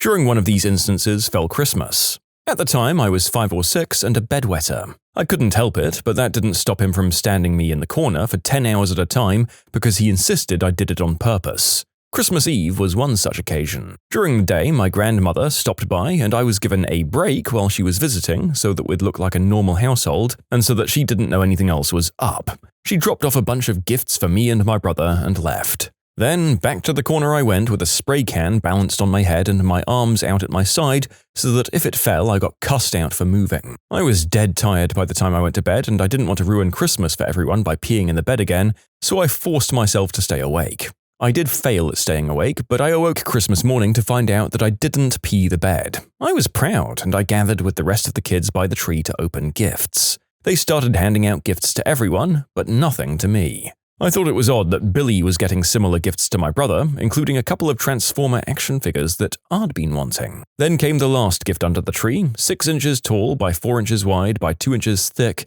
and it had my name on it. By this point, tears were already welling up in my eyes because I thought Santa hated me because I'd peed the bed. My dad and stepmom silenced all the kids and made them watch me open my gift. I was excited because I didn't think I was going to get anything and then I got a gift. So I tore it open and what was inside? A box similar to that used for lice medicine, but it was blue. I looked at it tentatively and then up at my dad and stepmom, who both had big smiles on. My brother had started crying, though I didn't understand why, and I opened the box and it was full of rocks. Then I cried and they told me it was because I chose to pee the bed on purpose. I later found out that he'd made my brother go and get the rocks and relabel all of the gifts my grandmother gave us for Billy. You can submit your own stories to be featured here on the channel. The story submission link is in the description below. Don't forget to subscribe to Am I the Genius? Instance number 2. Laura and Billy, my step-siblings if you recall, were both my parents' favorite kids. And as such, anything they said was taken with more merit and precedence than me or my brother. I was the black sheep of the family, even though I acted an angel and barely ever did anything wrong. The reason is because Laura and Billy would lie and steal from my dad and then blame it on me. Their mother knew what was going on because she'd have them steal from my dad to get her cigarettes and beer, and then every single time they'd put some change somewhere in my room, be it in some dirty clothes, under my mattress, in a drawer, and once they even put it in a book and then put the book on my dresser. My dad would call everyone into the living room and they'd immediately say, "Well, I saw Derek in your room." To which the immediate response was my denial, followed by a searching of my room by Laura and Billy, in which the one who hid it would find it. Then things would get pretty bad for me, to the point where my stepmom would actually feel guilty for a while and be nice for like a few hours. This went on for a solid year before she and the stepchildren abandoned my dad. I was 8 at the time, and they were 13 and 14, I believe. To this day, my father still believes I did all of those things, even though the theft miraculously stopped when they ditched him. If I ever meet them again, and the first thing out of their mouth isn't an apology, the beatdown will be biblical in proportions and I'll be arrested for battery. Instance number 3, after they left, my father was always in trouble with the law or the city over all the junk he had all over the place, all the electronics parts. It was so bad that some rooms in the house couldn't be walked through, and at one point we lived in a repair shop. There were always 3 or 4 projects he was working on, and he always needed help with something or another. So me and my brother had no life outside of school because there was something he always needed us to do. For the most part, this meant we did the projects while he watched TV, drank, and smoked cigars. He'd bring in transients and hobos with substance problems and use them for labor in return for somewhere to stay. And sometimes he'd put them in our rooms. A couple had mental problems and scared us to death. Now, on the light side of all the junking, I learned a lot about electronics and can repair just about anything that plugs in or turns on now. Otherwise, it was like growing up in a junkyard that you had to climb over. Instance number 4, my grandfather died in '94. He left everything to me and my brother. My father refused to accept the fact that he'd made his own father despise him so much that he'd leave him with nothing, for reasons that should be obvious by now. So my father did everything he could to attempt to steal the inheritance. Here's a few. First, he tried to sue the lawyers for malpractice for taking advantage of an old man to get my dad off the will. Then he tried to have me diagnosed with a disability because of ADHD and severe autism so that he could gain power of attorney over my inheritance and collect a check from the government to boot. I aced all of my examinations for this and I was given an IQ score of 131, which got me in a lot of trouble with him in the meantime. He then went in the court, got the original will and made a photocopy of it and put the photocopy of it back in the court record, then 3 months later went into the courthouse and acted surprised that the copy on record was not the original, but a copy, thereby having it voided. Little did he know that there was a handwritten draft in the attorney's possession which took effect, and is now under lock and key with the clerk of the court, and he's allowed nowhere near it despite several attempts to gain access. And instance number 5, tried to sue my tennis coach for mental distress for giving me a ride to the bus station to get the F away from him. In short, mother F my dad. F him with a 100 grit sandpaper-covered baseball bat, and then give him an enema with a 60% capsaicin, 40% alcohol solution, and then shove a Molotov cocktail up there for good measure, and kick him in the groin to break the bottle and blow him up. You know, although I'm loath to deal out judgment on this channel, insert a Family Guy-style montage of every time I've judged someone, your dad might actually be one of the few people on the planet who genuinely deserves the punishment you've just described. And I had to cut out some stuff for brevity and because some of it was too horrible to put on here, so screw that guy. I have 3 sisters, all older. 2 of them are fraternal twins, and they're perhaps the most materialistic and self-important people I've ever had the misfortune to encounter in my life. Twin number 1 was the first to get married right after she finished college. My mother generously gave her a wedding gift of $5,000. This was no small feat given that my dad had died about 4 or 5 years earlier and my mother was not only raising me but also helping put the 3 girls through college. Eldest sister, not a twin, was the second to get married, a few years after the first. Again, my mother ponied up the $5,000 as a gift. Twin number 2, now in her late 40s, has never been married. Not for lack of being asked. She's had 2 proposals that I'm aware of, but she turned both of them down. The first one wanted to move to the boondocks, in her words, and twin number 2 wanted nothing to do with that. The second had some issues with bipolarism. Shortly after eldest sister was married, twin number 2 went to my mother and requested her $5,000. Her rationale was that the other 2 girls each got $5,000, so she's entitled too. And because of inflation, her $5,000 will be worth less than their $5,000, so she should get it now in order to enjoy similar spending power. I was off on this one. Twin number 2 wanted my mother to give her the $5,000 to put into an interest-bearing account so that if and when twin number 2 got married, she'd have the equivalent buying power. Oh, and twin number 2 also told my mother that she wanted to see her will so that she knew what she'd be getting when my mother passed away. Twin number 2, who was then and is now an attorney, offered, out of the kindness of her heart, I assume, to review the will and to make sure it's all in order. She'd even gone so far as to deliver a number of forms to my mother, including a power of attorney statement. Twin number 1 didn't want to see her will, but did support twin number 2's desire to see it. I'd like to emphasize several points here. First, my mother doesn't have a lot of money. She's solidly middle-class and has been retired for 6 years now. Her current car is a used car, she still lives in the same house I grew up in, and probably the most extravagant thing she's bought recently, as in about 4 years ago, is a 60-inch LCD television, mainly because she loves watching football. 2. My mother bought both twins' cars and paid for their insurance through high school, as well as paying 100% of room, board, and tuition at their colleges. And 3. I'm happy to say that my mother told both twins to kiss her butt. My grandmother had a few gold watches, and she was really proud of them. She got them from the mayor or something at some point in her life, and they were worth a fair amount of money. My cousin, who was a bit closer to my grandma than me, I live far away from them, told my grandma that she really wanted to have one of the golden watches, so my grandma gave it to her and to her sister. Not long after, I found out that my cousin went straight to the jeweler's to sell the watch.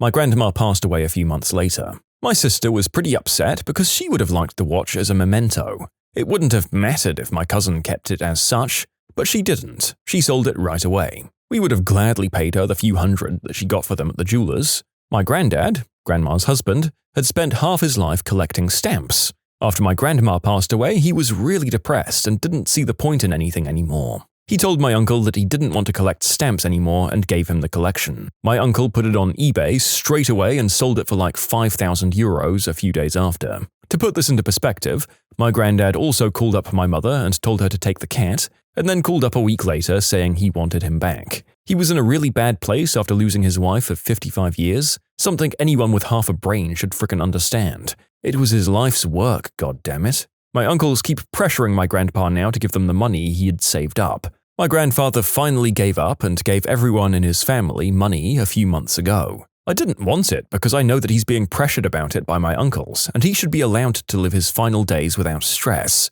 I couldn't find a way to tell him, though. If I give him the money back, he'd take it the wrong way, and I don't want to upset him further. It's in my savings account. I don't know what to do with it. In short, one side of my family is only after the money and don't give a crap about my dying grandparents' feelings. The best thing you can do is use that money to visit your grandpa regularly. He'd like that better than all the money in the world if you're as nice a person as I gather from your account.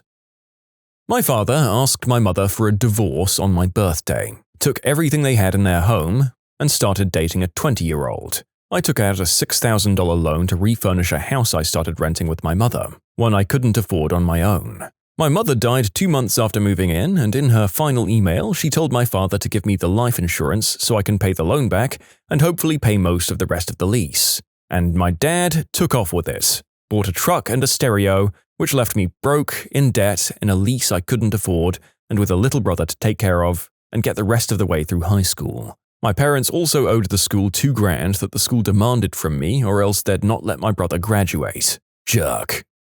Why do people keep doing this? It's socially acceptable, but totally cringe. People who apparently think it's okay to have a conversation on speakerphone while out in public, regardless of where. Not telling someone there's something wrong with their looks that they can fix in a few seconds. I'll tell people if they have food in their teeth or if they have a hair standing up or whatever it is, as long as it's not on purpose and it can be fixed in seconds or a quick trip to the nearest mirror. Forcing food on people. If I tell you I don't want food or I'm full, please believe me. It's awful trying to go on a diet when your coworker keeps trying to force you to eat the office cupcakes. If you tell them you're on a diet, they feel compelled to reassure you about your weight. If you try to politely decline food, they keep asking, "Are you sure? Just one cupcake won't hurt." There's no winning. Just tell them, "Sorry, I don't eat anymore," and they get really confused. That culture in retail where someone can complain about some small slight or defect that doesn't affect anything in the slightest, and corporate will bend over backwards, rewarding the customer and punishing the employee for following the rules they set in the first place. Not only does this behavior breed resentment among your employees, it also trains your customers to behave horribly in order to get free stuff. Ah yes, Pavlov's buttholes. We have one child. She is 6. People constantly ask me if I'm having another. I say sure and I leave it at that. Then it becomes, why haven't you had one yet? Is it you? Does your husband not want any? I'm polite still and I say, it just hasn't happened yet, but thanks. Then it's followed with, why though? She's big already. You don't want a large gap between them. Have you been trying? Seriously. I hate that I'm too polite to say the truth, that I've had 6 pregnancies go wrong already, so just leave me alone about it. Speaking ill of your significant other constantly. If they're so awful, why are you with them? I wouldn't want to be with someone I had cause to speak poorly of, and I certainly wouldn't want my significant other to be whining about me every day. Yep, it's awkward for everyone else around you who might like one or both of you as people, and God forbid you do it in front of your kids. Save it for your therapist, people. Being obnoxious because it's seen as being outgoing or quirky or fun. It's none of those things. You don't have a personality, you're just loud. Yes, thank you, especially when you're loudly just ripping off crap you've seen on the internet or things people have said to you. Oh, to the people saying, I'm like this, but I wish I wasn't. No, you're not. Those people have no idea how annoying they are and they're doing it on purpose. If you find yourself being loud without realizing it until it's way too late, keep doing you. We've all been there. I don't know if anyone said it yet, but crap-talking service workers. Sure, working at Denny's or McDonald's isn't the most glamorous or stable job, but it's still a job. If you're going to sit there and crap on these people, you don't deserve your drunken stack of flapjacks at 3 in the morning. The same goes for gas station attendants, janitors, cabbies, cashiers, waiters, and any other job that can land you under minimum wage. If you don't respect the person performing a service, you shouldn't get the service. Totally agree. In high school I worked at McDonald's and I couldn't believe how horrible some people treat you for working in fast food. Especially a grown adult treating a high school kid that way. Now that I'm an adult with children of my own, I teach them to always respect people at those places, especially if you don't want your food spit into. Old married couples being awful to each other, especially when they try to involve me in it too. No, thank you. I don't want anything to do with your misery and dysfunction. I'm not sure if it's socially acceptable, but it happens way too much. If you're waiting for a subway or tram, train, bus, whatever, and it arrives at the station, let the people who need to get off before you get on. Don't stand right in front of the doors and block them. I take the subway quite a lot, you see, and I encounter this way too much. Just stand to the side. It's not hard. When I'm leaving a bus and people try to get in and I'm the first one leaving, I intentionally make myself as wide as possible and push back anyone trying to get in. I get some weird looks sometimes, but it's so worth it. Things just flow so much better. Asking people why they're still single. I'm about to turn 29 and single. I might just move to Alaska and live in the wilderness alone if I have to answer this question again. Rubbing a pregnant woman's belly. I'm not pregnant, maybe in the future, but if it ever happens to me, I plan to rub their belly in return, whoever it is. My sister did that when she was prangent, and it's hilarious. Now when people ask if they can touch the baby, she says, okay, but I get to touch you first. People have no concept of personal space. People that can't hold normal discussions and instead start to scream or get very angry because your opinion isn't true according to them. Asking people about their marriage or procreation plans at social events. Like what the frick, that's deeply personal and you never even know if people aren't trying but having trouble conceiving. I don't know if this is a regional thing, but around here it's very common to stop responding to someone if you no longer want to talk to them. You end up very nervously talking more because it's such an abrupt end, but they keep on ignoring you. This is very frustrating for obvious reasons, but everyone does it. Hey dude, you see that show last night? Yeah, that stuff was crazy. The bassist pulled off some crazy stunt. Prolonged silence. Yep, we don't get a whole lot of shows like that anymore. And they pull out their phone. Confusion and social anxiety intensifies. People not controlling their loud children. Your kid is climbing on tables and screaming, disrupting everyone else's meal, and you're not even going to try to attempt to handle it? Talking too much about yourself without being prompted. Forcing kids to hug or kiss people when they don't want to. Come on, give auntie a kiss. Kid hides face, and I'll say, it's okay, she's not in the mood. To be honest, I'd prefer not to be kissed because I'm not a touchy person, so I'm cool with my kid being like this. Come on, give auntie a kiss right now or you'll hurt her feelings. Don't you love auntie? My kid getting even more shy and embarrassed and annoyed, and I say, honestly, it's fine, really. Give auntie a kiss or you don't get a snack later. For frick's sake, just let the kid decide if she wants to kiss someone or not. Don't force her. I don't even care. Stop trying to guilt trip her on my behalf. Oh, this child has the same age as you. You guys have to become friends and play together. Why? My grandmother was so bad about this. I spent a summer with my grandparents up north when I was much younger. She was always trying to set me to be best friends with any kid who happened to be remotely close to my age. I was always like, yeah, most of my friends are my age, so are most of the people I don't get along with. There was probably nothing wrong with any of those kids, but I automatically disliked all of them. If I'm going to be best buddies with someone, I'll determine that for myself, thanks. Playing your music at full blast from a speaker when you're in public. Yeah, a lot of people find it annoying, but the fact that so many people can do it and not be embarrassed means it's becoming socially acceptable. I mean, if that's the case, we need to start an act of resistance because I refuse to believe that this should ever fully become the norm. I get angry enough when people are just talking on their phone, but if you're blasting TikTok, I actively want to commit first-degree unaliving, which sounds much milder in YouTube-safe language, but you get the idea. Spitting. The pool I work at gets a lot of people from China who are constantly spitting on the side of the pool and in the water. My friend's in China right now, and I have a coworker who's Chinese. She says they spit a lot because the air quality is terrible over there, plus there's a lot of uneducated rural people who just don't have that level of social etiquette because they grew up in a rural area where the population density is less and there's plenty of space to spit. I remember seeing a sign above a water fountain in Hong Kong along the lines of, spitting in the water fountain is against the rules. Makes much more sense now. Assuming ignorance based on age. So, I was at my parents' church for their anniversary. While I was there, I ran into a guy I went through Greek school, like Sunday school, but Greek, with, when we were kids. He's now a professor of political science. Good for him. Had a chat, life is good. These two old guys come over and start talking politics. One of them made a comment about how the Senate works. This contemporary of mine corrected him. The old guy said, "The frick do you know about the Senate? You've only been able to vote for what, 10 years, 12 years? Guy says, very chill, "I'm a professor of political science and I've written a book about the US Senate." This is where the old guy should back off and try again another day. Nope, he doubles down. He doesn't care that this guy has a PhD in political science. He doesn't care that he's a professor of political science.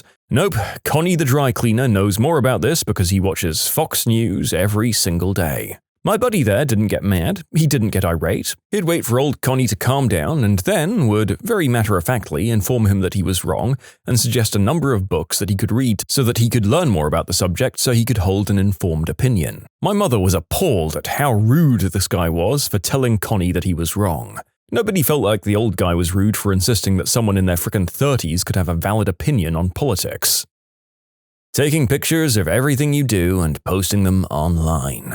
God, my youngest is the worst for this. We spread Grandma's ashes on Sunday, and he was filming the whole thing, as if anyone's going to want to watch that. A little context, my grandma died well over 10 years ago, but due to family issues, we've only just spread her ashes. The affair wasn't morbid or sad. It was nice that we could say a final goodbye when the loss wasn't raw. Also, my cousin never knew her, and he's only 6 or 7. He's just a kid, and I guess he's learning about death, and he found it interesting. I don't disagree with people saying it's disrespectful, but he is just a kid. You have to make allowances sometimes when they're learning about real life. The photos that exist of me from 94 through 97 are not anything I would ever want anyone to see of me. I mean, my wife still hasn't seen any photos of this age range. I'm extremely glad social media didn't exist during my teens. I plan to drum this fact as much as I can into my daughters. You can submit your own stories to be featured here on the channel. The story submission link is in the description below. Don't forget to subscribe to Am I the Genius? Tons of people showing up to the hospital when a couple has just given birth, stripping the parents of relaxing bonding time between them and their baby just so that they can all pass around and hold the baby and expose it to every germ they have. It rubs me raw. Why do people lick their fingers to separate my papers at the printer? Maybe I don't want your saliva on my report, Karen. I don't usually make posts on Facebook, but... And proceeds to go into a 5-paragraph political essay. That reminds me of the people that like to flaunt their morality by saying, I don't support the death penalty, but in the case of blank, I'll make an exception. Well, guess what, Aunt Debbie? If you support the death penalty for blank, then you support the death penalty full stop. And I'm not even mad about that, but you should just own it. I once dated a girl who died of an unknown reason. Aneurysm, mild heart attack, we didn't yet know. Within a couple of weeks, I was at work, and across a quiet, crowded room of mostly strangers, a mutual friend asked, "Hey, did they find out what happened with the name of my girlfriend who just died tragically at a relatively young age?" Keep in mind we're talking about an adult in their 30s who should have known better than to ask. Just because the question sounds innocent doesn't mean that it's okay to ask one of the people closest to the deceased, who's still in mourning by the way, in front of a bunch of strangers at work. I made the mistake of using a reflexive "your mom" joke at lunch with a bunch of my raunchier co-workers, and then suddenly remembered that one guy's mom died of lung cancer 2 months back. He didn't say anything, but sure did I feel like a prize butthead after that. Talking on the phone while interacting with someone at a cash register or help desk. The person helping them can't exactly ask them to get off the phone, it's just so disrespectful. Bonus points for not packing anything and just standing there talking while the cashier is ready to start scanning the next person's items. This seems to mostly be a boomer generation thing, but arguing with people at stores and restaurants when the workers don't bow down, bend the will of the universe, and change the rotation of the frickin' earth for you. Here's a hint, motherfrickers, it's called the heliocentric model because the earth revolves around the sun, not you. And my friend literally just sent me the most egregious example of this I've ever seen. 2 boomer generation women literally just handing over their entire handbags on the grocery belt leading to the cashier without saying a word, as if expecting them to find the appropriate payment method within. What on earth is happening? We're meant to be getting better at this crap, people. In an office, scented candles, oil burners, diffusers, or any other device designed to pump a scent into the air. I hate them so much. They smell like cleaning supplies and they're so strong that I can usually taste them, which tees me off when I'm eating lunch and my sandwich turns Lysol flavored. They're olfactory terror attacks. Well, what you just said is just a great band name. People applauding sarcastically when a waiter or waitress breaks something. Well, that's just the policy at some places. Plates break all the time, so it's supposed to be a lighthearted way to embrace the awkwardness. I think it's jarring for a lot of guests, though. Hashtags. Hashtags make it impossible for me to believe someone is being genuine. Spending all of your time on your phone, especially if you have kids. I saw a man at Starbucks with his 2 young sons, and he was on his phone the whole time. His kids were talking to him, and he wasn't responsive. One kid asked him, "Dad, 0 times 1 equals 1, right?" And the dad responded, "Yeah, sure," without looking up. The only time the dad engaged his kids was to tell them to stop being disruptive, like repeatedly touching the disability access button to open the cafe door. Maybe your kids are disruptive because you're not talking to them.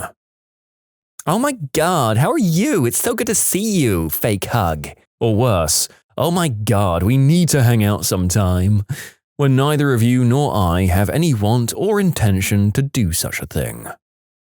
Adults having temper tantrums to get their way. Oh, let me guess, you've had to suffer through working retail as well. I swear to God, adults throw more temper tantrums than their kids do. Forced small talk. I'm not talking about, "Oh, hey, we're at a party or a work meet and we should actually be communicating and networking to maybe try to find a common group to make our daily lives a little easier." I'm talking about, "Hey, I'm a stranger you will never see again in your life. We are having much weather." Women making creepy remarks about men, physical or verbal, right to their faces. I would not want anyone doing that to me, so why the heck would you do that to anyone? The harpies on The View are notorious for this. As a note, I am female. Probing into why my significant other and I don't have or want children. Is it medical? No. But you must want kids. Not at all. Are you afraid of dying alone? I don't think that's a legitimate reason to have children. Jesus Christ. Judging people based on doing the deed or who they do it with. I overheard someone making fun of his friend for sleeping with a heavier woman. Who the frick cares? They're adults. Honestly, people just have way too many hang-ups about it in the first place. For all I know, you enjoy getting whacked on the rump with a spatula and smothered in yogurt while getting berated in Klingon. As long as you're safe and doing it in the privacy of your home, who frickin' cares? Wasting people's time. I work retail, and the amount of people that come in and want me to talk to them, but actually have no intent of buying anything is really surprising. Consumerism has become a habit for some people. I'm bored? Let's go shopping for stuff that I'm not going to buy. Maybe I'm just sensitive to it due to my job, but it doesn't seem normal to me. Concert goers recording said concert on their phone. Just enjoy the frickin' music. Back in my day, you had to smuggle in a camcorder, and then when security stopped you, you had to pretend there was no tape inside. When they left, you'd just continue filming. Clapping when the plane lands successfully? It's definitely cringier when you clap after an unsuccessful landing. Flooding your inbox with unwanted, risque photos. I mean, girls, I'm flattered, but that's not how you get a guy like me to like you. You're trying some reverse psychology, I see. Gender reveal parties for expectant parents. I saw one the other day when the parents didn't even know it was going to be happening. A friend of theirs did, who was in charge of the surprise.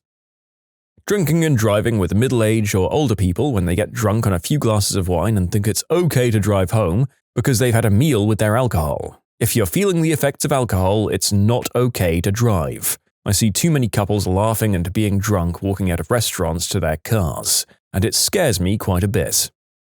A lot of the photos people take, especially most selfies. Every time I see some girl with a stone-dead bored look on her face pull out her phone and instantly put on a massive smile and cock her head to some weird angle, I get uncomfortable. Even worse if she has to attempt it multiple times. The worst is when I'm personally in someone's photo and get told to smile, and the pic isn't taken immediately. I can smile and look pleasant quickly for a nice photo, of course, but there's something just so repulsive and soul-crushing to me about having to stand frozen in the same position with the same frozen facial expression for a minute or two while someone F's around with their camera and does multiple redos. As a result of this, in many pictures of me, I'll just have some weird face on because after a certain brief window, I just have to start changing it and making it silly, or else I'll die. People who can stand there with the same fake smile for a really long time are inhuman to me. I think a lot of people are reading this as me hating on the social media lifestyle in general. I'm not. You do your thing. It's the actual physical process of trying to pose or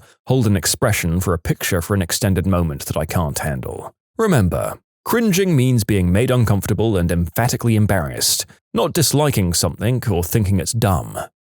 I swear, the longer I try to hold a smile on camera, the more it looks like somebody has just licked their pinky finger and slowly stuck it up my rear end out of frame, and I'm trying desperately not to reveal that fact. And no, I'm not experienced in such matters. Why do you ask? Any Snapchat filter that covers the face, like the dog one, on every single one of your profile pics. People who announce that they're about to leave social media before they do. It kinda makes sense if social media is the main way you'd contact them before, though. I'd rather they do that than find out I tried contacting them in vain for months. Oh, and then there's, I'm letting everyone know that I'm culling my friends list. If I don't know you very well, then you're going to get deleted unless I hear from you. Congratulations, if you can see this, you made the cut. Okay, just defriend people. Why does it have to be a big announcement? Going on and on about some bullcrap diet fad and having people applaud the effort rather than tell the person how dumb it is. People making an effort to be different for the sake of being different, dressing strangely and liking things simply because of how obscure they are, acting pretentious about it, being condescending towards people who don't share the same obscure tastes as you, in short, I guess, hipsters. Getting angry at someone, like a retail employee that just told you they're sold out of the awesome gadget that was on sale, and not feeling the appropriate emotion, disappointment. People have forgotten how to feel disappointment. They skip it and get angry instead. Disappointment isn't acceptable to many, they need to blame it on others for them feeling crappy. That's crappy. Just be disappointed. Making out with your significant other on public transit or in restaurants or stores. We had a couple wander into the toy store I work at and start making out near the back of the store. At first it was just a couple of cute little pecks, but then it got gross. I stared with a super creepy smile until it freaked the girl out and they left. Posting political memes. This goes for both sides. I'll look at them, laugh, and move on. But when people post them as if they're pure truth, I just shake my head. Taking pictures of your food. The cashier commenting on your every purchase. You know, I just want to get in and get out, not have an in-depth conversation about the healing powers of kale. When you subscribe, make sure to hit the bell to turn on notifications. Put the playlist on in the background to finish listening to all of the stories. And if you like Am I the Genius, give Am I the Jerk a shot. Everything linked in the description.